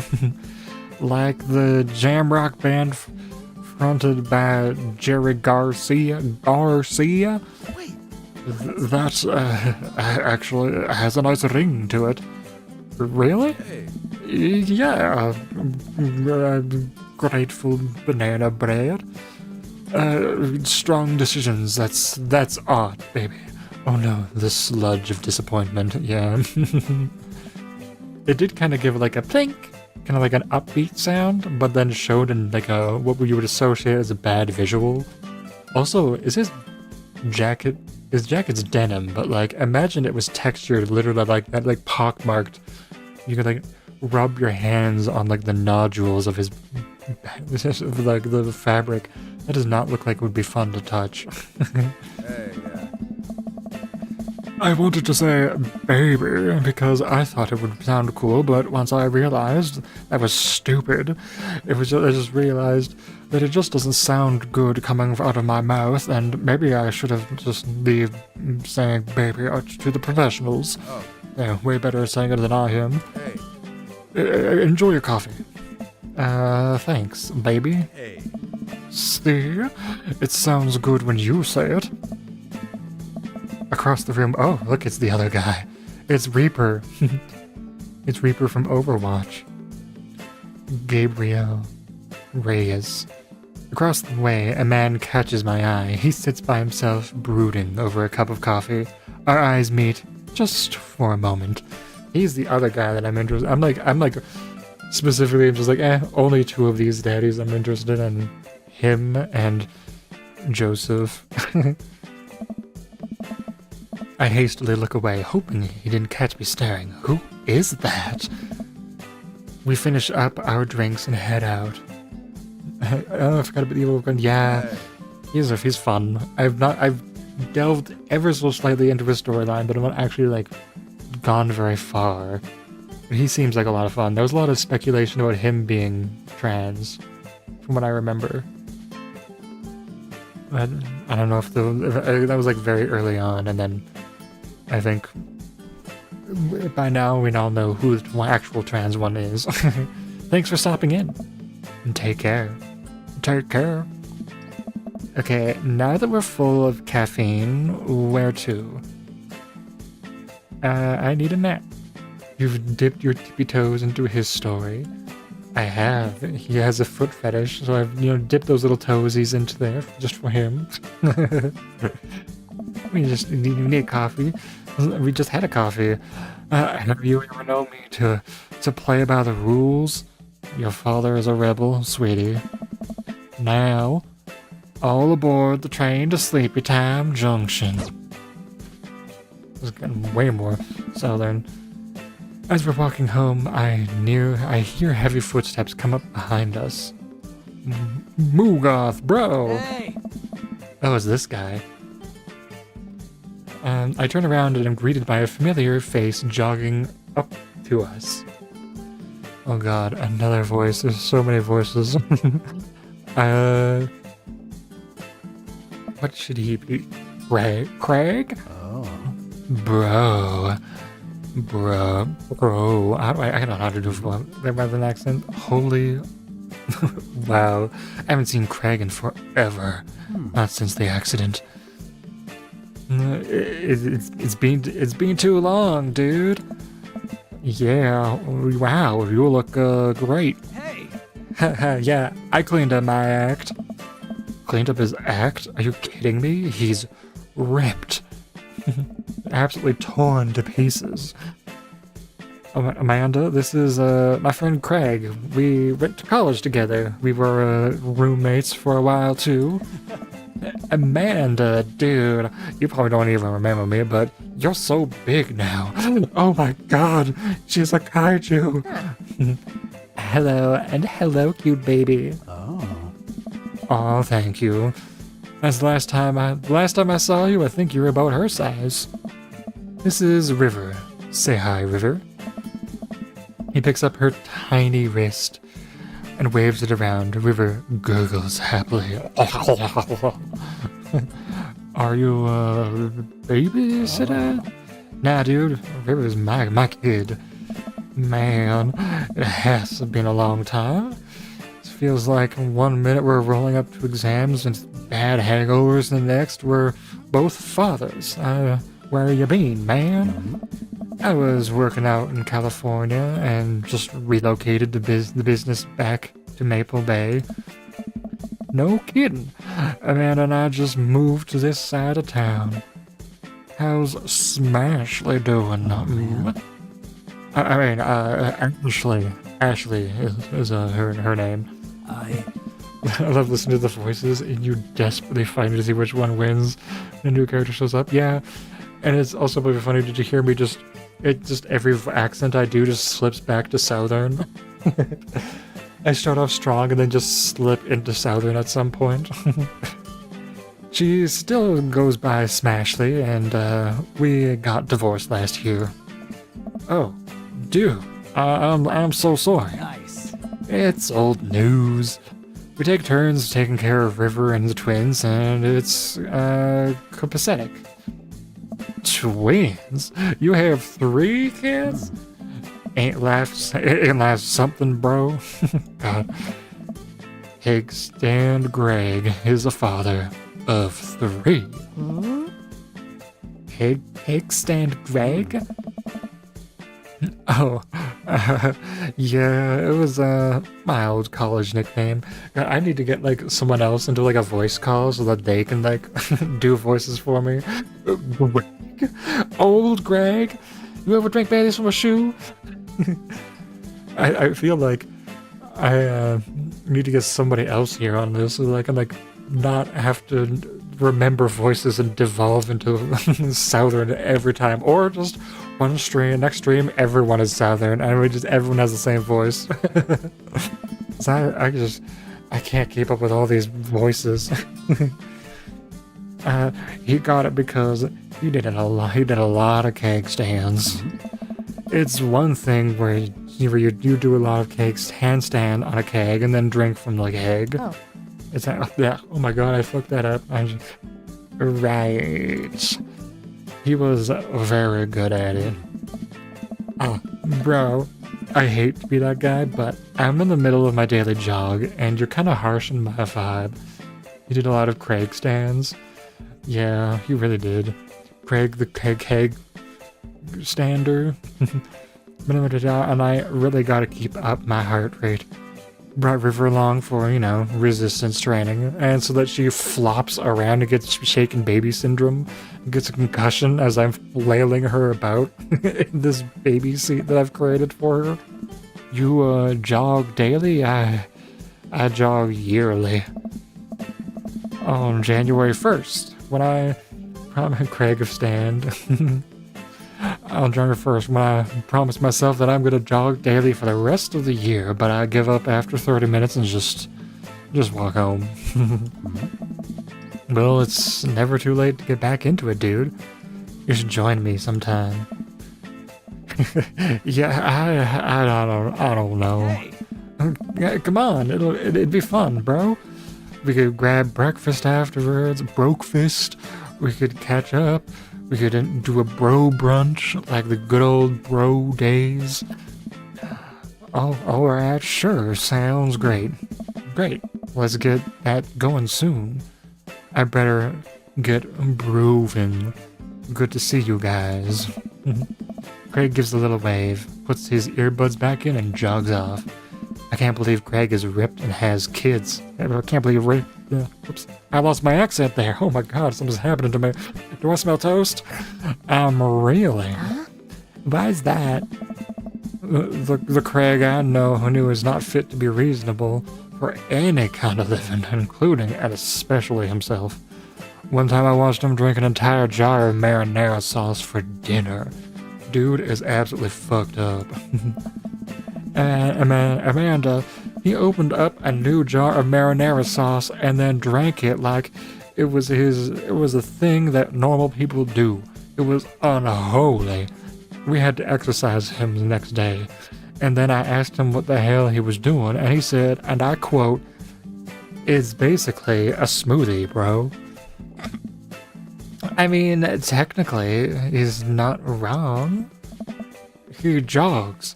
He was jogging. What aren't you getting? Huh. He's totally a different person. They took him. The government has switched him out for somebody else. Anyway, we better get home. I have plenty of time to reflect on how old I feel later. And how old I look. I will look in the mirror. Amanda and I flop down on the couch. Amanda has to shove some empty boxes out of the way before she can sit. Too bad. We're gonna be putting my stuff right back on these boxes in a few months. No, don't say that. Dad, it's okay. Gonna be okay. I'll be fine. I know. It's just, you're my little girl, and we're just gonna be weird not having you around. I'll come visit. I'll text you every day, and I'll take lots of pictures. And I mean, obviously, I'm a photographer major. You promise? Of course. You're gonna be okay you're gonna be okay on your lonesome? Oh, come on. I'll be fine. I'll get a dog or something. A dog. Alright. Could have had a V8. Forget art school. I'll stay for the dog. Is that what it's gonna take? Medium-sized dog, handkerchief round the neck. I get to name it. That's what it'll cost for me to give up on my dreams. I'm a woman of simple wants and needs. Well, a dog is a lot cheaper than college. Suddenly, a pile of envelopes slides through the mail slot. Speaking of college, Amanda darts over to the envelopes and shuffles them through them. She pulls one out and throws the rest on the floor. This is from McGowan College of Art and Design. Open it. But I'm scared. It's just an envelope. It's not gonna eat you. Oh my god, it has teeth. Yeah, it's just like my entire future. No big deal. She takes a deep breath and rips the letter open with her teeth. We have a letter opener, but okay, What is she, James? I hold my breath while Amanda's eyes dart back and forth, scanning the letter. Well, what does it say? The admissions committee has reviewed your application, blah, blah, blah, blah, blah, blah. Her face drops. Regret to inform you that we were unable to offer your admission into the college. Amanda throws the letter on the coffee table. Oh, sweetie. It's okay. I saw it coming. I knew I shouldn't put that experimental stuff in my portfolio. Their admissions officers told me they just want to see portraits or whatever. I pull Amanda for a big hug. You're an amazing photographer. I know how much work you put in your portfolio. Some other school is gonna want to snatch that up for sure. Snatch it like a wig. Yeah, I know. It's fine. Are you actually fine, or are you just saying that? I'm fine, really. This face is my face that they use when I'm fine, okay, Dad? Her face says the opposite, but I probably shouldn't push her on this. Oh, and before I forget, Emma R and Emma P are sleeping over tonight, so... You need me out of the way because I'm painfully uncool? I would choose more delicate phrasing, but yeah, you suck. Well, I'll have you know that I conveniently already have plans for tonight, so you'll have the place to yourself. What are your plans? Quick, think of plans. Oh God, I'm going clubbing. I'm gonna attend the union meeting. I'm secretly the mayor of this town. Interesting. I've been kind of a little funny this whole time, so it feels like pulling this out would be an amusing thing. Union the onion meeting? Or clubbing. Are we gonna hit the club? Secretly mayor. Let's do mayor. Amanda, the town needs me. Well, I need to perform my mayoral duties. I must don my top hat and wear my monocle so that I may preside over my mayor stuff. It's got a very important HOA meeting. Yeah, I really do. Yeah. It's part of that mayoral stuff. I think you're thinking of the guy from Monopoly. It was a mayor, right? Huh. A million mayor? He was not. Right. I'm just kidding. I actually am going to go out and watch the game or just go to bed.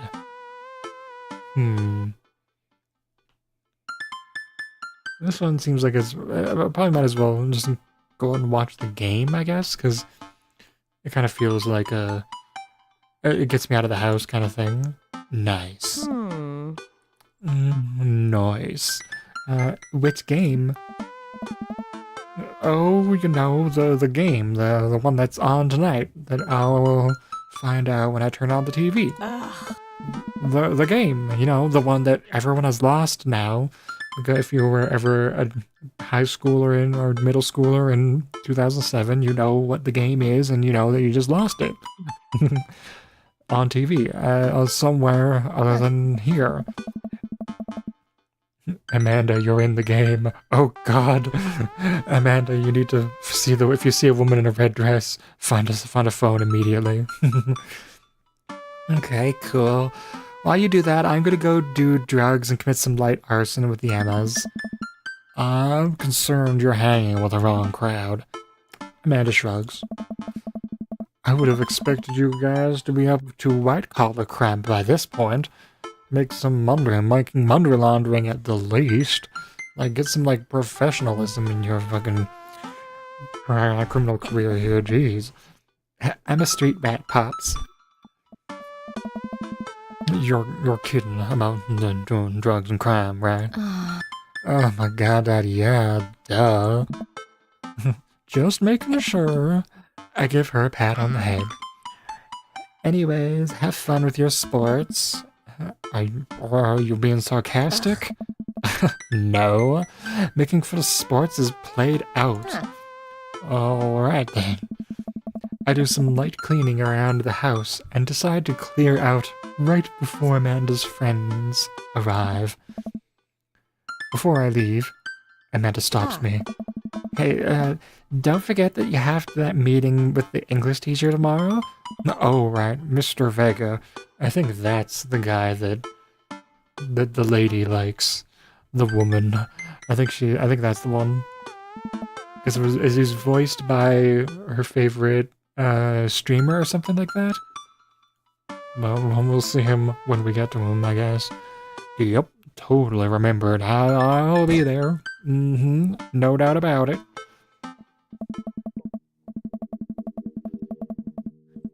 Wow, I guess I really didn't think of this pan through. I'm not entirely sure where the closest bar is, and Amanda still hasn't shown me how to use the GPS on my phone, so I'm just gonna pick a direction and walk in it. Let's go this way, straight into the building. I will climb over the roof. Okay, cool. We're marching. We're marching in the direction of the game. Any game, really? In the distance. Could it be? A big, burned-out neon sign hangs above a tiny dive bar. Jim and Kim's, huh? Alright, it'll do.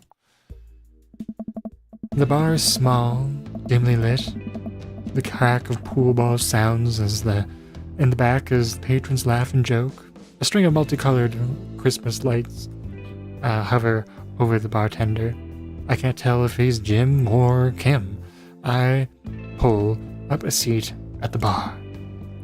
But what'll it be? One beer, please. Sure thing, boss. Bartender slides me an ice-cold beer.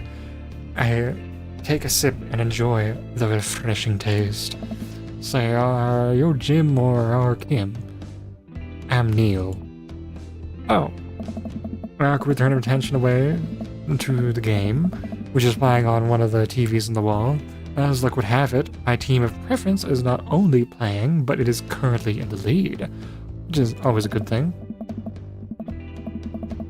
I'd like one bear, please. we already know where the bear is. He's got a dog. The brightly colored mascot, which is of some kind of animal, does cartwheels. I silently cheer on my favorite team, hoping that I don't get into any confrontational arguments with a fan of the opposing team.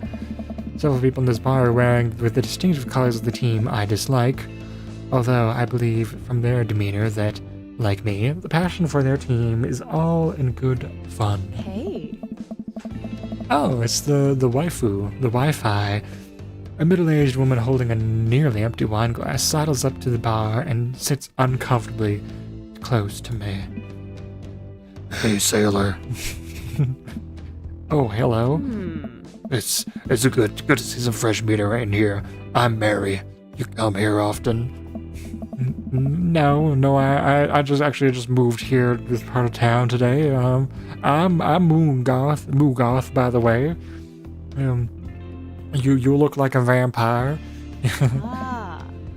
Are you watching the game? Yeah, my preferred team is in the lead.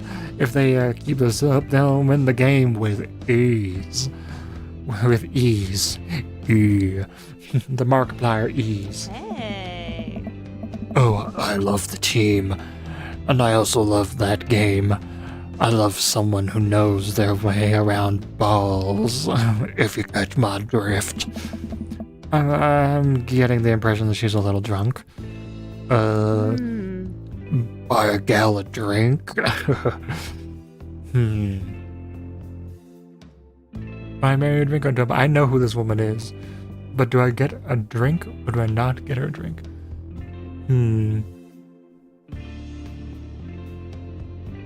Tough choice.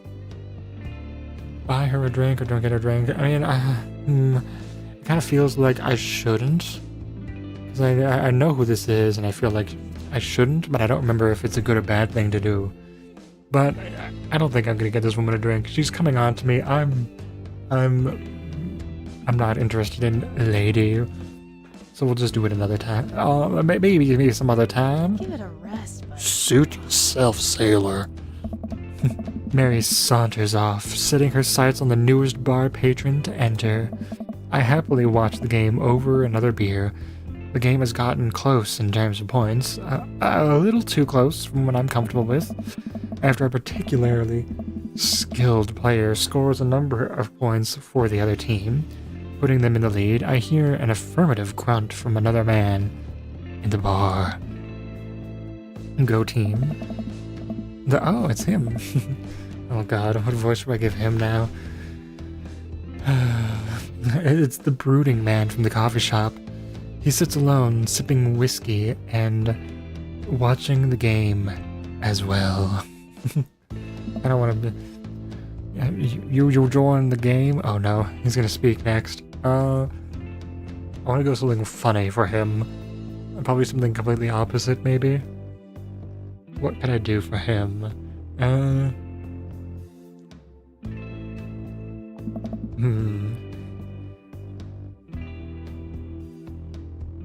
I can't think of something funny to do off the top of my head. I am now that we're winning. Give him that little high-pitched voice like this. Just go completely opposite like Mary. Well, we must be rooting for different teams. In my opinion, my team is far superior. I disagree with that. Based on our win-loss record, I'd say that my team is superior. They're gonna beat your ass. Need to get you a helium for his voice, yeah. That's where you're wrong. As it stands right now, my team is beating yours. I saw that there are filters on OBS, and I thought about trying to find... My team is 5 taxidermied weasels. My team is 5 taxidermied weasels, and they're beating your team's ass. There are like filters on OBS, and I wondered if there was like some kind of fun voice filters to put on, but I don't think there's anything fun. If I was recording the voice, if I was like doing like a per episode upload on YouTube and wasn't live streaming, I could like do fun edited voices, like post editing voices for everybody, but can't do that here while I'm streaming. That's where you're wrong. The conversation ends there, and we both go back to silently rooting for our respective teams. The game is close, with both sides playing their hardest, the twin. But in the end, my team prevails. Quiet cheers ripple through the bar. I raise a respectful glass at the man drinking whiskey. He raises his in response. An unspoken truce is formed between us based on mutual love for the game. He motions to the bartender, who pours out 2 glasses of whiskey. The man slides one over to me. My name's Robert. My name's Dick. I'm a real dick. Thanks. I'm Moogoth, and yes, that is my God-given name. That is my devil-fearing name. My parents are absolutely batshit insane. You must be new here. Mary already hit on you. Yeah.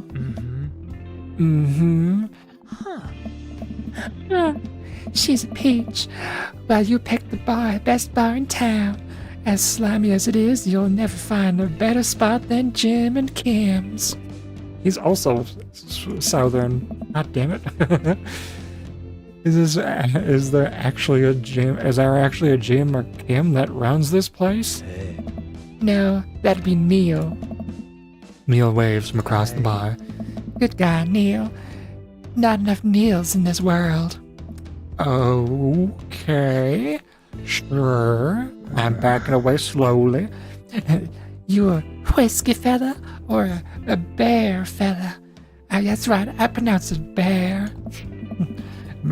Beer, but I'll drink most things. If you catch my drift. You like shots? Gunshots? Ooh, shots fired. I don't like them. I love shots or I like shots. I think, this guy's interesting, and I kind of want to go for him. I also kind of want to do Joseph. I also want to try out the other guys, but it's also like, god damn it, there's so many choices, but I'm gonna have to be streaming so much. So who do I also don't know how to make people like me. I don't know who to go for.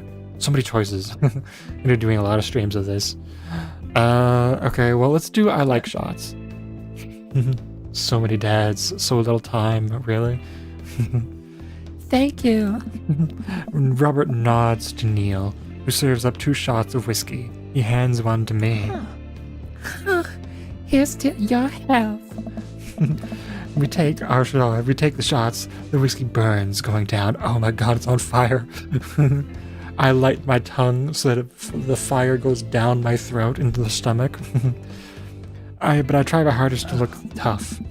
Wait, I think this is what making friends is. Okay, Mugath, this guy's out of my friends league, but I think if I play my cards right, we'll be pals in no time. From what I remember, it's very hard to like make him like you, because he's kind of like the dark broody type, dark angry, off-standing type, you know. I think I remember trying to look it up to try to get to know him more, but okay. Let's see. Cool leather jacket, rugged good looks, or his hand tattoo. I think let's do his hand tattoo. I like your hand tattoo. What's that mean? Is some kind of religious symbol? Oh, he didn't like that. It's a reminder. I wait for him to elaborate, but it seems like he's done talking. Oh shit. Man, this guy is mysterious and cool. Way cooler than I am, at least. I mean, look at him. Robert signals to the bartender for another round. What are you doing here tonight? My daughter kicked me out of the house, running from my problems, trying to make friends. I think what we'll do, my daughter kicked me out of the house. That seems reasonable. Not like forever, but, you know, she was having a sleepover with her friends, and... Family time, huh? Single dad? Huh. He gets up. Be right back. I gotta go powder my nose. Gotta make it more flush with my skin tone. Never seen Robert this talkative, and he must like you. Really? I guess so. I gotta admit that Robert has a gruff charm to him. If a guy like that thinks I'm cool, then I really must be. Robert comes back from the bathroom and grabs his leather jacket. I'm gonna go home. You heading my way, stranger? Robert and I leave the bar and find ourselves walking in the same direction. Hi. I live in this cul-de-sac down the way. Does everybody live here? Me too. I just finished unpacking today. A great place to be. Good neighbors. Well, some of them. Who's that? We get to Robert's house, which is just a few houses away from mine, and we stop, and he turns to me. I don't kiss and tell, Mogoth. So, are we doing this or what? What? We're doing what? What's happening? You know, do you want to come inside or not? A wave of realization rushes over me. I blush. I think, okay, so he's like, oh, I'm picking you up from the bar. Is that what's happening? Okay. But is it a good thing to just hook up with him immediately? Is that like, are we trying to go for this dad, or are we trying to not go for this dad? I don't know who we're going for. You know what? Lay it on smooth, smile and nod. But do you want the house tour? I am intrigued to know if you can enter the house and then not end up banging this dude, because it feels like banging him is probably a bad idea. Because he feels like the type of character that's like, oh, you're just in it for the hookups. Yeah, that's not what I'm in for, kind of thing. And it feels like doing that is a bad idea, but maybe you can still go to his house and like have a non-sex time with him. Have the house tour time. Lay on smooth, smile and nod. Oh, tough choice. Maybe I just, which one of these though? I think I should go with him. I kind of want to go with him, but like try to not do a hookup. Light on smooth, smile and nod. Let's just smile and nod, sure. Let's do it. I follow him up to his door. He fumbles with the keys for a second, unlocks the door, leading me inside. Then the moment the door closes behind us. Did someone say bear? Someone did say bear. There is a bear. There is a bear daddy. A beardy, if you will. There are so many dads to go through, and I'll have to do so many iterations of the stream to get through them all. The moment the door closes behind us, he pushes me up against the wall and kisses me, grabbing my hips. I can feel his crusty-ass lips against mine. Come on. Robert takes my hand and leads me upstairs. Okay, so it looks like we've just gone straight to the sex part, which I don't know if I can get myself out of this. Leads me up the stairs into what I assume is his bedroom. It's so dark, I can't see anything. I trip. I fall into the spike pit. I die instantly. I can't see anything but Robert's intense expression. He kisses me again, and I can't hear him shucking off his jacket. And I can hear him. I clumsily take off mine, too. His hands roam down my chest, and suddenly he's tugging at my belt. You are now in a saw trap. I really am. I don't normally do this. I just wanted a house tour. I came here for the tour, and do you want me to stop? I think I'll say yes. As much as like, ooh, he hook up with the hot daddy, I'm also kind of like, I don't think it's good to rush into this. I think yes. Actually, I should probably get going. Robert steps back. All right. I think I'm gonna head home. I'm sorry. No, it's cool. Can you hear? I'm just gonna go smoke a cigarette. I head home, my head still spinning from the anxiety of turning Robert down. The sight of the couch helps me compartmentalize, though before I know it, I'm having dreams about my teeth falling out. 1, 2... I wake up to a text from an unknown number. Rise and shine, early bird. Still want to work out? This is Craig, by the way. What the fuck? Teeth falling out? Yeah.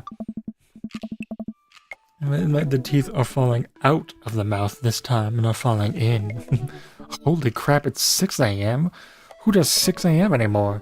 Without realizing it, I drift back to sleep. Get fucked, dude. Oh, whoops, I must have winked out. I check my phone again. Hey, bud, still want to get your swole on? I don't remember what voice I gave him. I'm ready to tear up the track. Hit me up. That's like a super common nightmare statistically. Yeah. Teeth falling out is pretty common.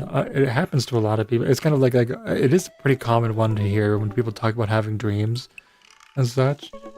I don't think I've ever had that myself. I don't think. Maybe once. I think maybe I have had it once in my lifetime, but it's, from what I know, it's pretty common, and it's like the staple of dreaming and like things to ask about dreaming. God, the last thing I want to do right now is work out, but it is Craig. I do want to catch up because he's running over there, and I can't freaking find him. But also, I'm not a gym person. Let's go back to sleep. I shoot a quick text to Craig to apologize for bailing and immediately fall back asleep. Oh man, how long was I? What time is it? I look over at the clock. It's 3:55 p.m. I have to be at the parent-teacher conference in 5 minutes. I jump out of bed, throw on the nearest clothes, and run out the door. and I look like shit. I arrive at Amanda's school and check in at the front desk. They give me a bright orange visitor sticker and send me on my way. We're probably gonna meet the guy. Just the only nightmares I have are the ones that usually involve me falling from extremely high distances. Fancy. I don't know what my nightmares. For my nightmares, I don't really have like anything that reoccurs per se. I guess I do have one thing where I end up like I do hallucinate and like wake up hallucinating that there's like bugs on the bed. That's a fun one. It's happened like only a couple of times, and it has happened while sleeping on the bed with someone, with a partner of mine, and I like woke up and was like, oh, there's something on the fucking bed. I'm gonna like fucking pull the blankets over myself and hide myself and like panic and like breathe and such. And I was like, and then like my partner said, oh, and it was like just like responded in their sleep to me. I noticed, and that's how I woke up. That's how I realized I was like hallucinating. It was like they were like, because I was like, oh god, there's something on the bed, and then they said something in their sleep. Thankfully, they were still sleeping, and then I was like, wait a minute, you just responded to me. I'm with someone. I'm having like hallucinating bugs on the bed, and they're right there. Excuse me, I should not be doing this. But yeah, James, you do not. You have the most normal dreams, super regular dreams.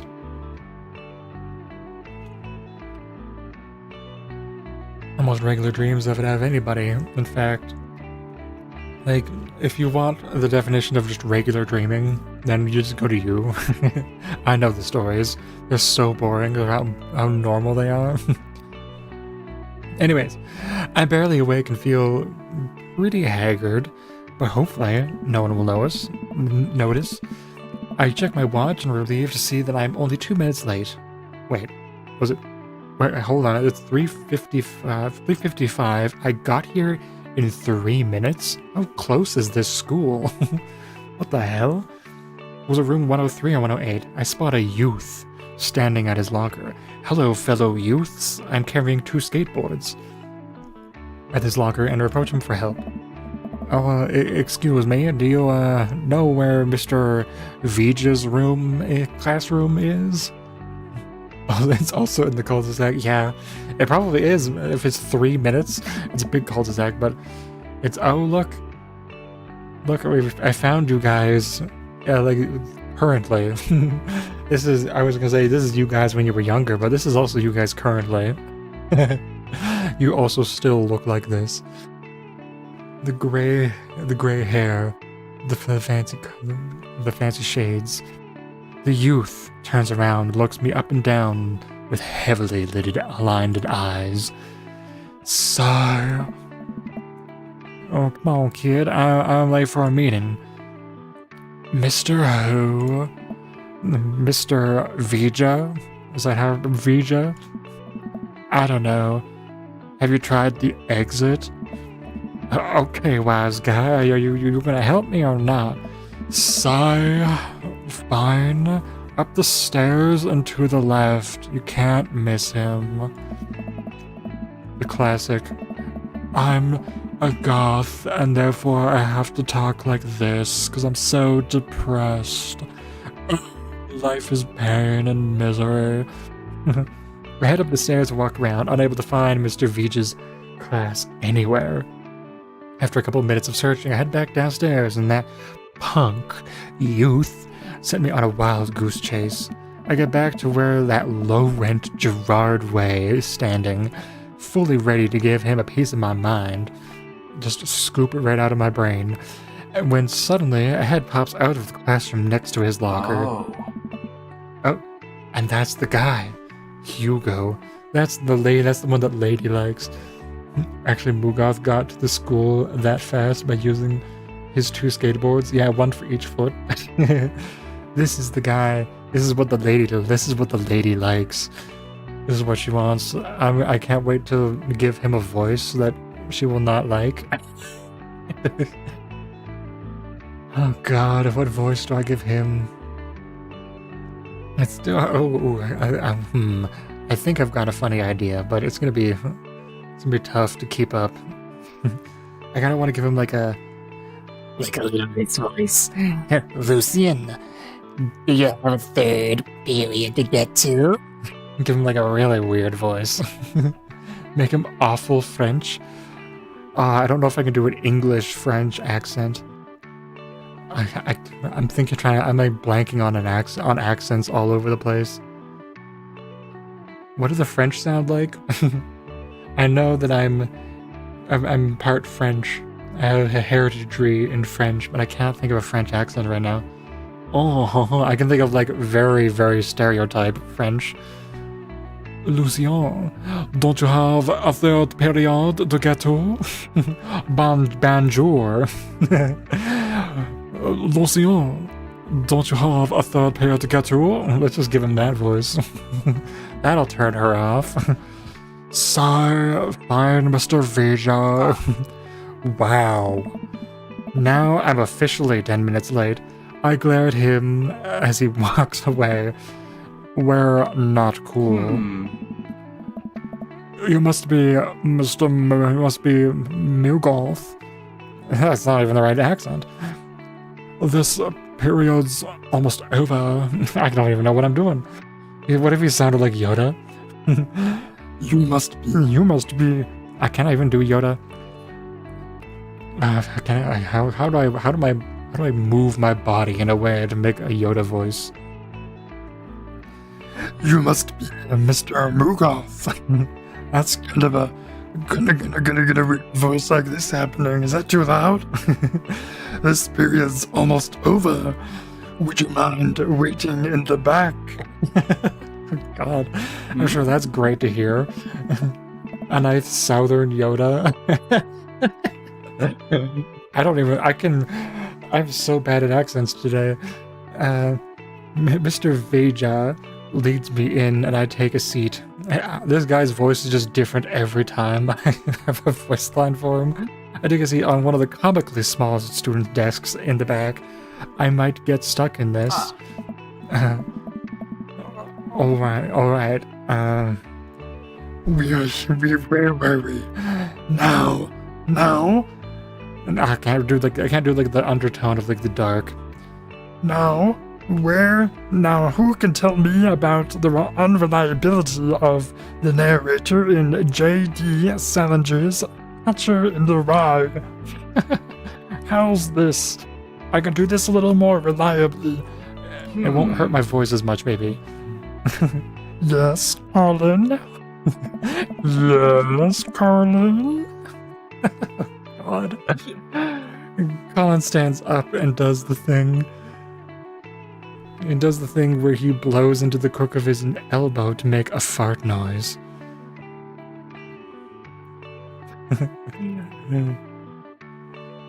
Oh God. The whole class erupts in laughter. Oh. Alright, everybody. Funny joke. Very funny, Colin. Please sit down. Oh. God. Now, Holden Caulfield is an unreliable narrator in the sense that the bell for the end of the period rings. All of the students immediately get up and make a break for the door. Sweet Manchego. Sweet Manchego. Hold on a sec. I'm actually. Hold on a second. I'm chatting in a group chat to the lady about this guy's voice that I'm giving him. I'm giving her my condolences. Remember to do the reading and answer the response questions on page 194 of your textbooks, everybody. Nobody's listening. Or not, I guess. Mr. Vija turns to me and sighs. Middle schoolers, am I right, kids? Don't you teach high school? Don't you teach high schoolers? Both, you know, budget cuts. Right. Thanks so much for coming in. And yes, this is my real voice. No problem, Mr. Vija. Is that how it's pronounced? Vija? Ah. Please call me Hugo. Hugo. I don't normally do these impromptu parent-teacher meetings, but as I am sure you know, Amanda's voice is very bright. I'm getting a little bit of Smeagol in here. I'm concerned about her recent behavior. What's going on? Like, it's like, hold on a second. What have you given him? I'm coming in. It's like Kermit if he was Louis Armstrong. Oh god. I love evil Kermit Spiegel Yoda. Yeah. It really is. Amanda has never been the most engaged student, but I know she cares. Recently, though, she's been falling behind. She's not completing her assignments and has been doing rather poor on tests. Sounds like a disease. Evil Kermit Smeagol Yoda. Oh, fuck. My teacher, he died of evil Kermit Smeagol Yoda. It's such a shame. If you pitch it up a bit, it'll probably be more Marge Simpson. I can't even do a Marge Simpson. There's so much rasp to it that I don't know if I can, like, understand how to make my throat create. She's not completing assignments and has been doing rather poorly on tests. I'd rather chalk this up to senioritis, but this is strange. I thought Amanda always shared everything with me. It hadn't even crossed my mind that something might be wrong. I just wanted to ask, is everything okay at home? We just moved. Well, we just moved recently, but it was only to the other side of town, and Amanda was more excited about it than I was. Evil Kermit is a perfect description. Yeah, Oh. it really is. Kermit. Well, see if you can talk to her about it. I know she values you a great deal and would appreciate your guidance if she keeps heading down this road. I'm like gesticulating with my hands so much. I'm like flailing my head around so much. It really helps me get into the character of the voice. I know how important art school is to her, and I would hate to see her miss out on scholarship money that she clearly deserves. The Kermit Joker would love you. I'm sure it would. I'll make sure to talk to Amanda. Thanks for letting me know, Hugo. Anytime, buddy. Are my hands really big looking? My shirt is also ridiculously large. Look at this fucking size of my vest. This is so fucking big. On my way out, I stop thinking for a moment. I turn to Hugo. Hey, Hugo? Oh. Yes. Did they ever catch that rye? Oh. Oh, what a stupid question. Yes. Yes, they did. I leave the classroom and make my way out of the school. I'm still a bit in shock that Amanda was able to hide this so well from me. She's always been such a force for positivity in my life, especially after we lost her mother. Amanda must be done with classes for the day by now. The sludge of happiness. Yay, he gave me the sludge of happiness. Oh god. Okay. I'm sure she would appreciate a ride at home. And maybe I can talk to her about what's going on. I pull up to the carpool and Amanda hops into the passenger seat. She breaks the car window. Didn't do it. House record. So, did you have fun gossiping about me? Mr. Vega and I actually just gossiped about celebrity crushes. So you talked about Mario Batali the whole time? Obviously. It was a very productive meeting. for sure. We got lots of stuff done. I'm pretty hungry. Can we grab some dinner? Sure thing. We can make something at home, or we can go to the mall food court. Do you know that your teacher sounds like a frog? Honey, were you aware that your teacher sounds like a frog? I'm not sure if it's a good thing, but do you know? Were you? Are you concerned as I am? Because we should call somebody. Damn girl, you ever heard that guy? Sounds like whack as fuck. Sure. Can we make something at home? Or go to the food court. She doesn't want to grab dinner. Let's make something at home. Actually, and hold on a second. I think I am going to use the facilities. So I will be right back. And it's a great opportunity for me to test out this thing here.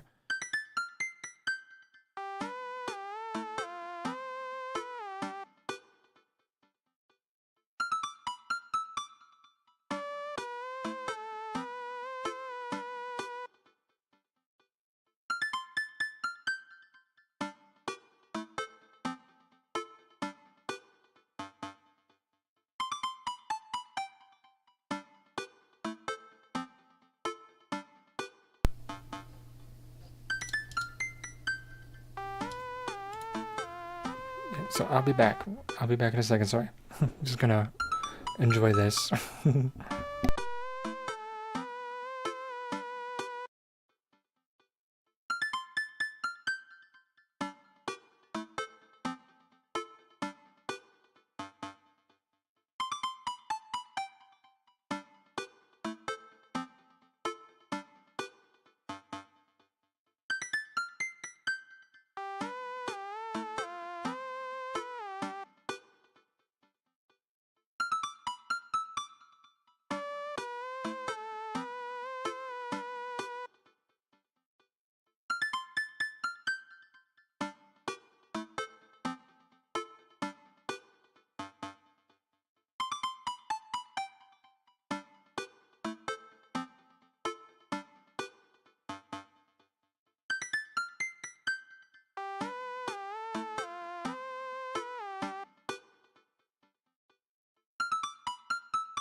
Alright, I'm back.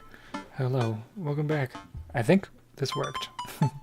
It's hard to tell. I'm literally new to everything here. Back to my streaming, I think. This is what I wanted.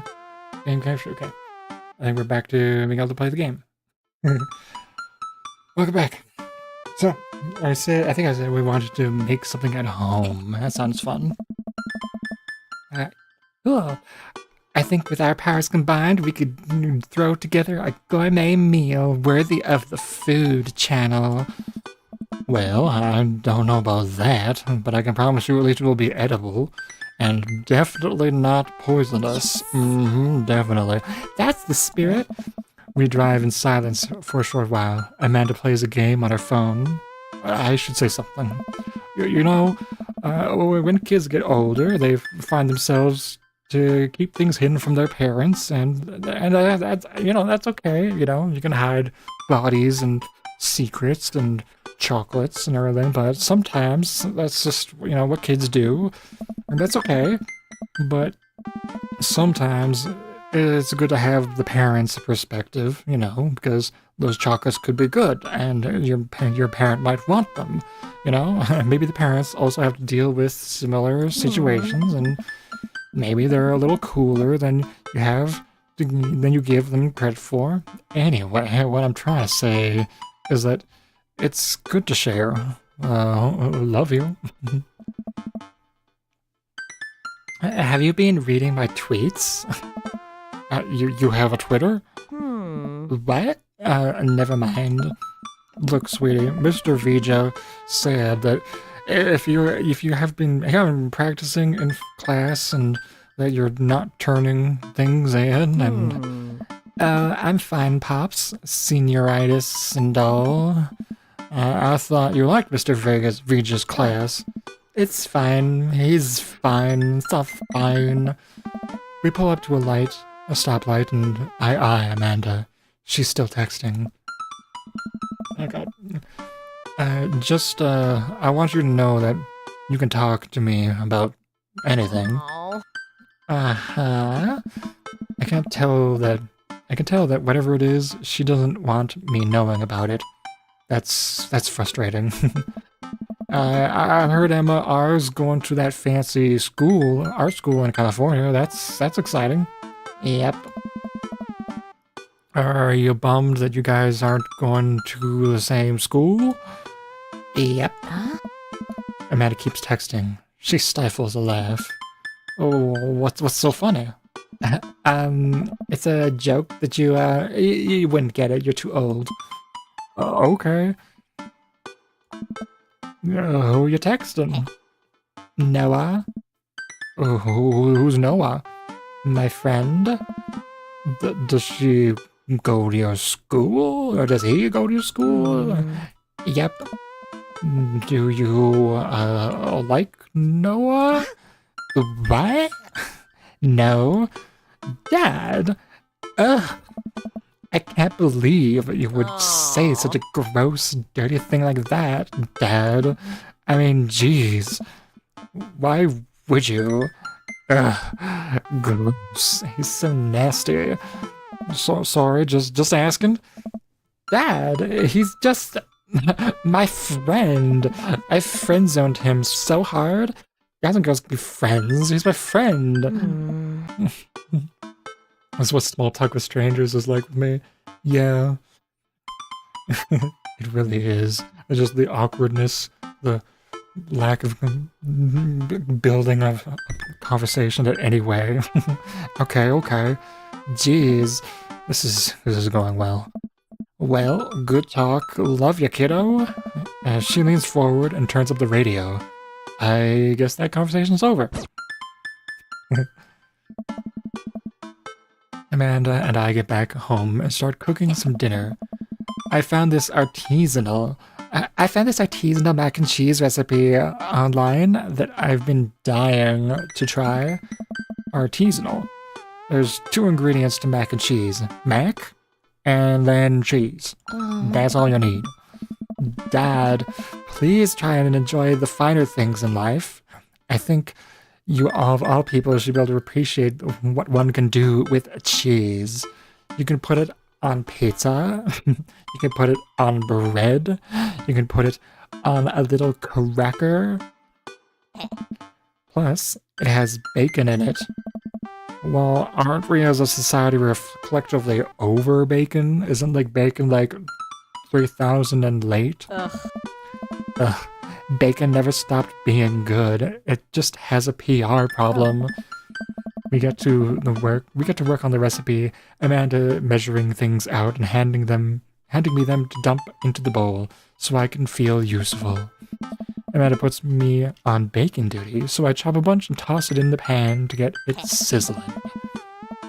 The key to good mac and cheese is a balance of texture and flavor.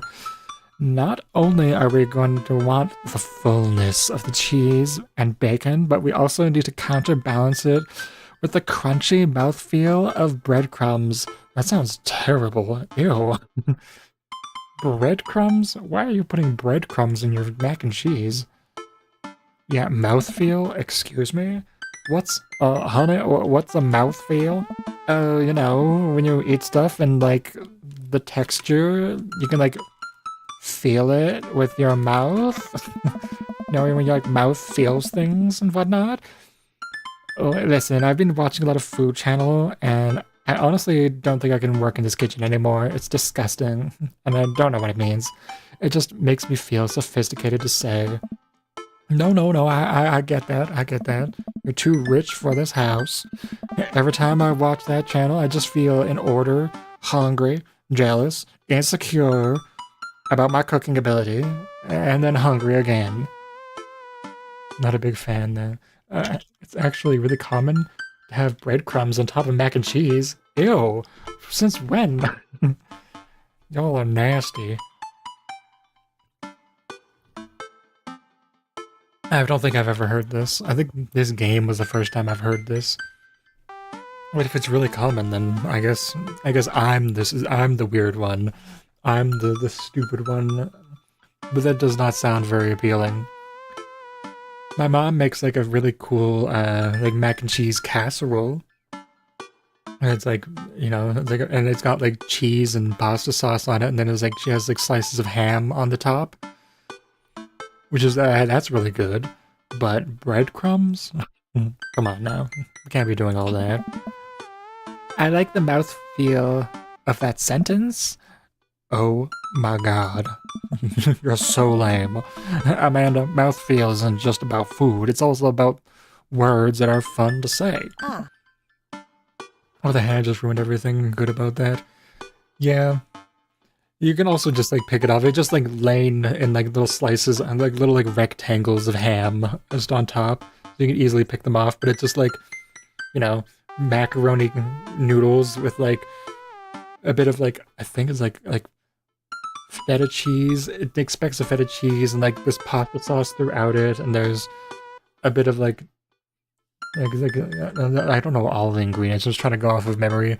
And then on the top, there's like a layer of like pasta sauce and cheese mixed together and everything. And then there's like little things little pieces of ham laying on top. It's really, really nice. I really want to get the recipe someday and then make it, but who knows when I'm gonna make that. Gregarious. Lenticular, boisterous, defenestrate. Check on bacon. Defenestrate is throw out a window. Boisterous. Or lenticular. Let's go with lenticular. Ah. Cattywampus. Cattywampus.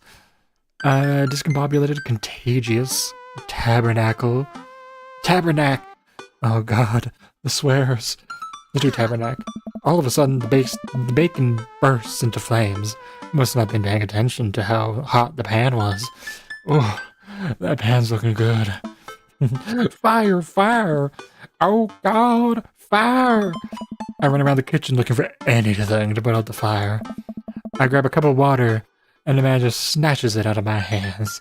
Oh god, the French Canadians. No! Nope. She puts it down and calmly grabs the lid from the pantry. This stupid bitch is fucking get a pick and pan and everything. She places it on top of the flames and turns down the heat. I could finally calm down. Did I almost burn down our brand new house because I was too busy saying silly words? Indubitably. Cool. Who else takeout? Amanda and I order some Chinese food and set it on the couch and eat it on the couch of our new living room. She flips on the TV. Oh cool, Long Haul Ice Road paranormal ghost truckers. is on your favorite, right? Right? Oh, hell yes. They have to make it over the Canadian tundra before the ice road melts. But also, they're hunting ghosts. Also, hey, Canadian pole, French Canadians, Canadian tundra. It's like this game was made for us. Eh? Also, the trucks are haunted. This is an episode I've already seen, but it's one of the best. Callum and Flint Dogbone, the twin brother truck driving a ghost hunting duo, find themselves in the greatest peril yet. Not gonna lie, I would watch that. I would too. It actually does sound really fun. Oh no! The ghosts have gotten out of control of the truck. I can't steer. Oh, this person's actually Southern. I can't steer on them there damn ice roads. Let me just use this EVP meter to try and communicate with the spirits. Flint, we're about to die. I almost got it. If you listen carefully, it sounds like it's saying, y'all gonna die. That's because we're all about to die. This is art. It truly is. The episode ends and Amanda excuses herself to go and start arguments on the internet. Oh god, she's a Redditor. She's a Twitter mod. A Reddit mod. I stay up a little longer, curious about the exploits of Callum and Flint Dogbone and their disastrous ice road accident. Afterwards, I crawl into bed and get a good night's sleep. Phew. Z. Morning, sleepyhead. You have never ever let me have more 5 minutes more, so get up. Fine. We have cereal for breakfast and spend the morning putting together furniture. Amanda is much better at interpreting the tiny manuals.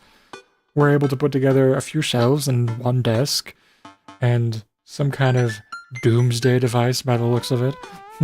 But I'm pretty sure it was supposed to be a bookcase.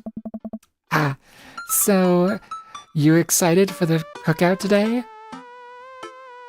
Excited to beef up my grilling skills. If there's food, I'm excited, or if there's food, I'm excited. I'm all over those terrible store-bought sugar cookies that everyone brings to parties. Yeah, those are bad. Why did I say bad? Should go now? Which means there are no more for me, you know. Don't you want to meet some of the people of the neighborhood? I'll probably end up standing uncomfortably in the corner with a plate of food and hope that nobody talks to me, so that I can slip away into the darkness and never be seen again. Dad, you're a beautiful work in progress. You're not beautiful now, but you are in progress. You know, we can work on it. We'll get that butterfly to emerge from the cocoon. The social butterfly. Well, we better start getting ready. We'll definitely don't want to be late. What? No, we have to be fashionably late. Who shows up to a cookout on time? What kind of narc are you? You know what? We're going early. Just because you said that. I head out the door and Amanda reluctantly follows. We walk across the street to Joseph's house with a store-bought veggie plate. We didn't want to risk burning down the house again. Burning down my house, not their house. I guess we're not as early as we thought we were. Joseph's backyard is already packed with people and the smell of hot dogs wafts through the air. Small children run through a sprinkler and adults chat in small clusters. Oh god, I don't remember what voice I gave Joseph. I need to write these things down. I'm gonna have to like watch the stream later, like before I stream next time, to like remember all the voices and get them fresh in my head. I set our veggie plate down on a table next to 2 other plates, veggie plates. Hey, there's Joseph. I wave to get his attention. The moment he sees us, he jogs over, arms open wide. Oh God, what voice did he have? Welcome. I'm so glad you two are here. And that's what he's just gonna have a partially southern accent because I just get the southern woman inside me just keeps coming out. And you brought 2 veggies. Oh. Let me introduce you to my family. Kids, come over here. This is Chris, my eldest. Oh. This is Christian and Christy. They're both twins. They stare creepily and say nothing. Yeah. Then, of course, there's our youngest, Chris. Sorry, wait, where is Chris? Maybe Mary put him in his crib. Oh no, there's the woman from the bar the other night. What is she doing here? Oh, and how could I forget my lovely wife, Mary? Joseph pecks her on the cheek. She smiles. Mary, my sweet heart. Did you put Krish to bed?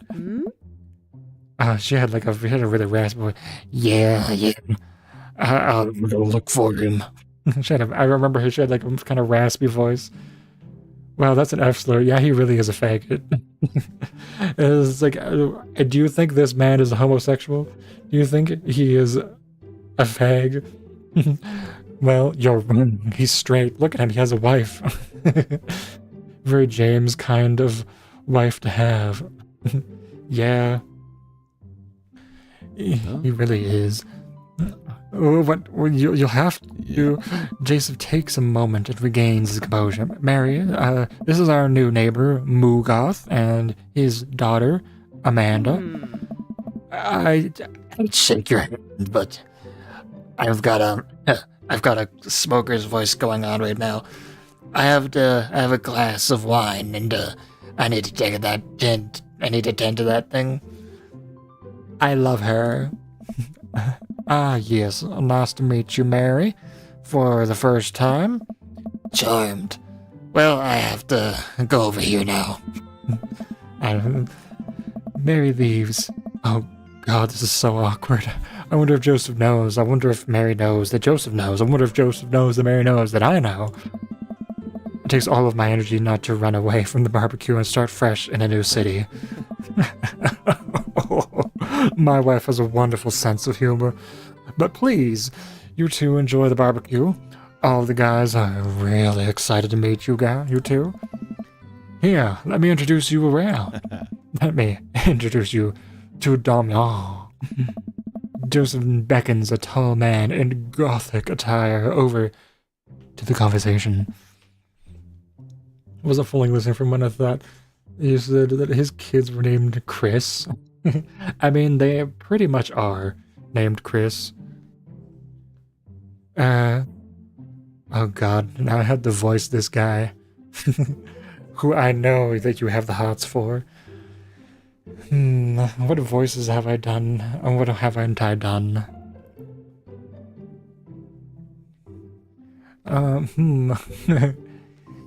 Good eve, friends. We'll give him a nasally nerd voice. Damien, this is our... give him Nosferatu. My boy. Kermit 2.0, yeah. Yeah, Kermit 2.0 over here. Damian, this is our new friend, our new neighbor, Mugoth. So lovely to meet you. I'll give him the classic Dracula voice. You know, I don't have a Nosferatu voice. I'll do a classic cliche Dracula. Because, you know, why not? And it's different from the others, kind of. Damien shakes his hand and then bows. If you ever are interested, it would bring me great pleasure to host you for a spot of afternoon tea. That's Dracula, baby. Slaps his ass. That's Dracula, baby. Wow, yeah.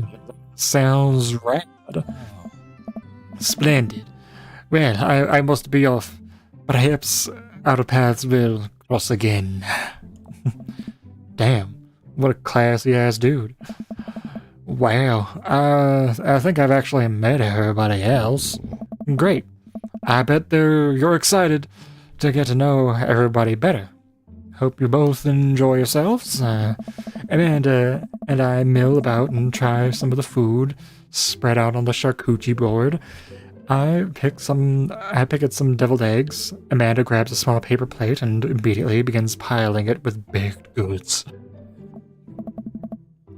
Ugh. I don't want to have to make friends. Damn on, Dad. When are you going to party with? Who are you going to party with? Oh my God. When I go off to school. Well, I don't have to do the pleasantries. Huh. Dad. They're gonna talk about the weather. Go, do it. Make a friend. But how could I possibly abandon my only child at a social function? That's bad parenting. This plate of cookies is my due, Dad. The sugar cookies that I said I would not like and hate. Bye. Meta shoves me into the center of the yard. Well, here goes nothing. I look around at the party and I am surprised to see some familiar faces. Isn't that the barista from the coffee shop? Didn't I meet that guy at the bar and then nearly hook up with him?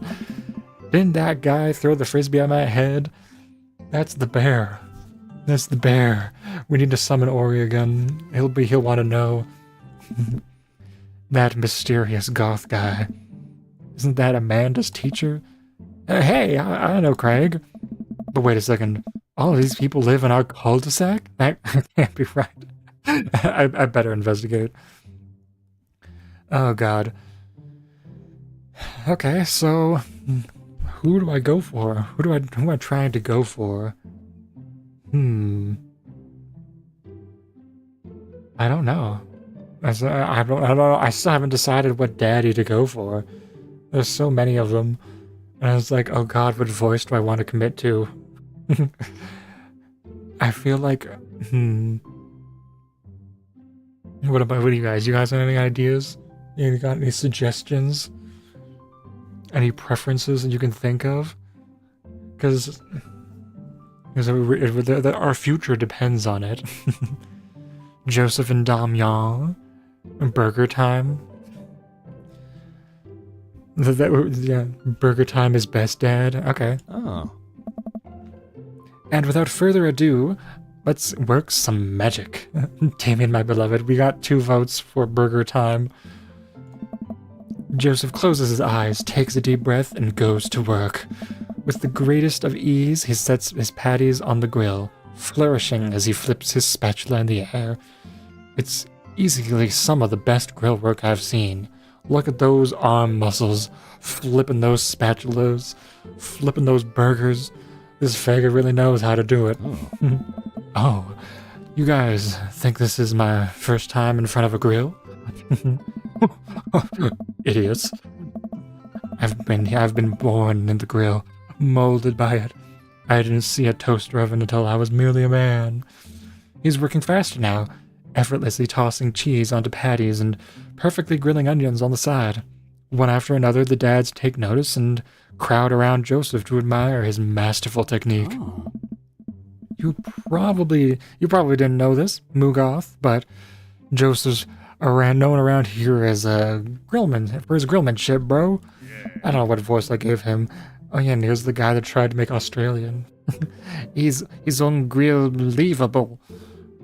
Oh no. I've tried to get on his level, but I just can't catch up, bro. Hey. Let us keep studying. He has rare quality about him. Mustard, we keep talking about this. Can't we just appreciate the artist? I've never seen him make a mistake. Hey, Okay, we need to stop. This is getting too cheesy. It ain't cheesy being easy. Please stop. All of the children of the party boo in glory, and the glorious display of puns in unison. Yeah. Yeah. All right, guys. The food's ready. Please come and form an orderly barbecue. I'm obsessed with this voice for Hugo. It is pretty funny. I need to see if I can turn up the latency for chat, because I feel like it is slightly delayed, and I apologize for that. There is, like, latency things, like settings, and I don't know if I've got it on, like, the more... I feel like I had it on, like the pretty quick, but it might be a little delayed. I don't know. I'd have to see. But yeah, hopefully the delay isn't too bad for when I see it and when you guys actually type it. Because sometimes it feels like you mentioned something that I was talking about a little bit ago. Anyways, Amanda groans. We all grab our food and hang out, enjoying perfectly cooked cheeseburgers. Hey. Hey. Man, it's so wild how all of us dads live in the same cul-de-sac. It's like some kind of daddy commune or something like that. Kind of nice, isn't it? It feels like there's a real community here. Totally helps when we're just a single dad trying to raise a kid. Oh. We're totally happy to have you here, man. I think we're gonna like this neighborhood a lot. We're gonna live this neighborhood. Yeah. Plus, Amanda seems to really be getting along with all the kids here. If she decides to get into the babysitting game, she really makes a killing. She'll really make a killing. Oh. Hey, why don't you add us all on Dad Book? Dad Book? What the fuck is that? Is that like Grindr? Oh. Oh, yes, it's like a great social network for dads to keep in touch with each other. We're all on it. So if you need to reach out to anyone, code for Grindr, yeah, Dad Book is code for Grindr. It pretty much feels like it is. I mean, if you reach out to anyone, that's the simplest way to do it. It's better than that shit-ass Grindr app. Sorry, I must be old-fashioned, Dad. Social media just flies right over my head in those military drones. Don't worry, Pops. I'll help you figure it out. The rest of the barbecue goes smoothly. We all trade stories and drink beer as our kids play on the lawn. Amanda breaks up a fight between Carmencita and those weird twins. Who the fuck is Carmencita? Anyways, I think they wanted her soul. Amanda and I walk back to our place as the sun sets over the neighborhood. Pretty fun party, don't you think? I mean, I got that burger in me. I feel like it was a networking event. I wish I could have been playing Paranormal Ice Road Truckers. I mean, I got that burger in me. That seems like a pretty fun one. Sweetie, if I can impart any sort of wisdom upon you right now, and not that it was a bad situation, but if I ever, in an uncomfortable oh my god, my brain, if you're ever in an uncomfortable situation, always look for the silver lining. The silver linings you get you through to the other side. We ate Rockenbergs today, and it was good.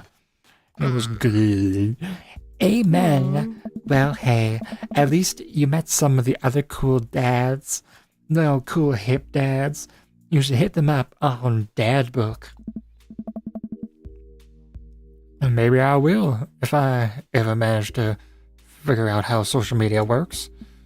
And darn-fangled social media technology. If I have a good feeling about this place. I mean, I have a good feeling. Me too, Dad. Okay. Oh god, talking. Amanda and I arrive home with the remnants of our veggie plate. It seems like nobody was really into the cauliflower. Okay, well, actually, I think I'm going to call the stream here. I'm gonna give it all the good old ending. Because I streamed for 2 hours, 45 minutes ish. I think that's pretty good. And I'm getting slightly hungry. So it's probably time for me to start making dinner. And I don't want to be, trying to stream and begin to get hungry. That doesn't sound very fun. But hopefully you guys had fun. Hopefully it was enjoyable. I'm gonna have to take notes about the voices that I had for each dad, so I can be a little more reactable. remember the actual voices. But I'm excited. I've been meaning to play this for so long, and I'm finally glad. And I want to get back to streaming a little more and playing more games and such. So we'll have there'll be a lot more streams coming in the future, because I don't know. YouTube makes it really easy, saves a lot of it, and I don't have any M&Ms, but I will get some soon. I have caramilks here. I can eat those. I'll have a delectable amount of caramilk. And yes, thank you. Hope you had fun, everybody. Is there options I can save? Okay, good. Saving. Well, enjoy, everybody. Have a good of time. And I will catch you in another stream of mine or video or whatever you want. Have a good rest of your day and evening and whatever else you have going on. Goodbye. Goodbye. I'll miss you all. I'll miss you all so much.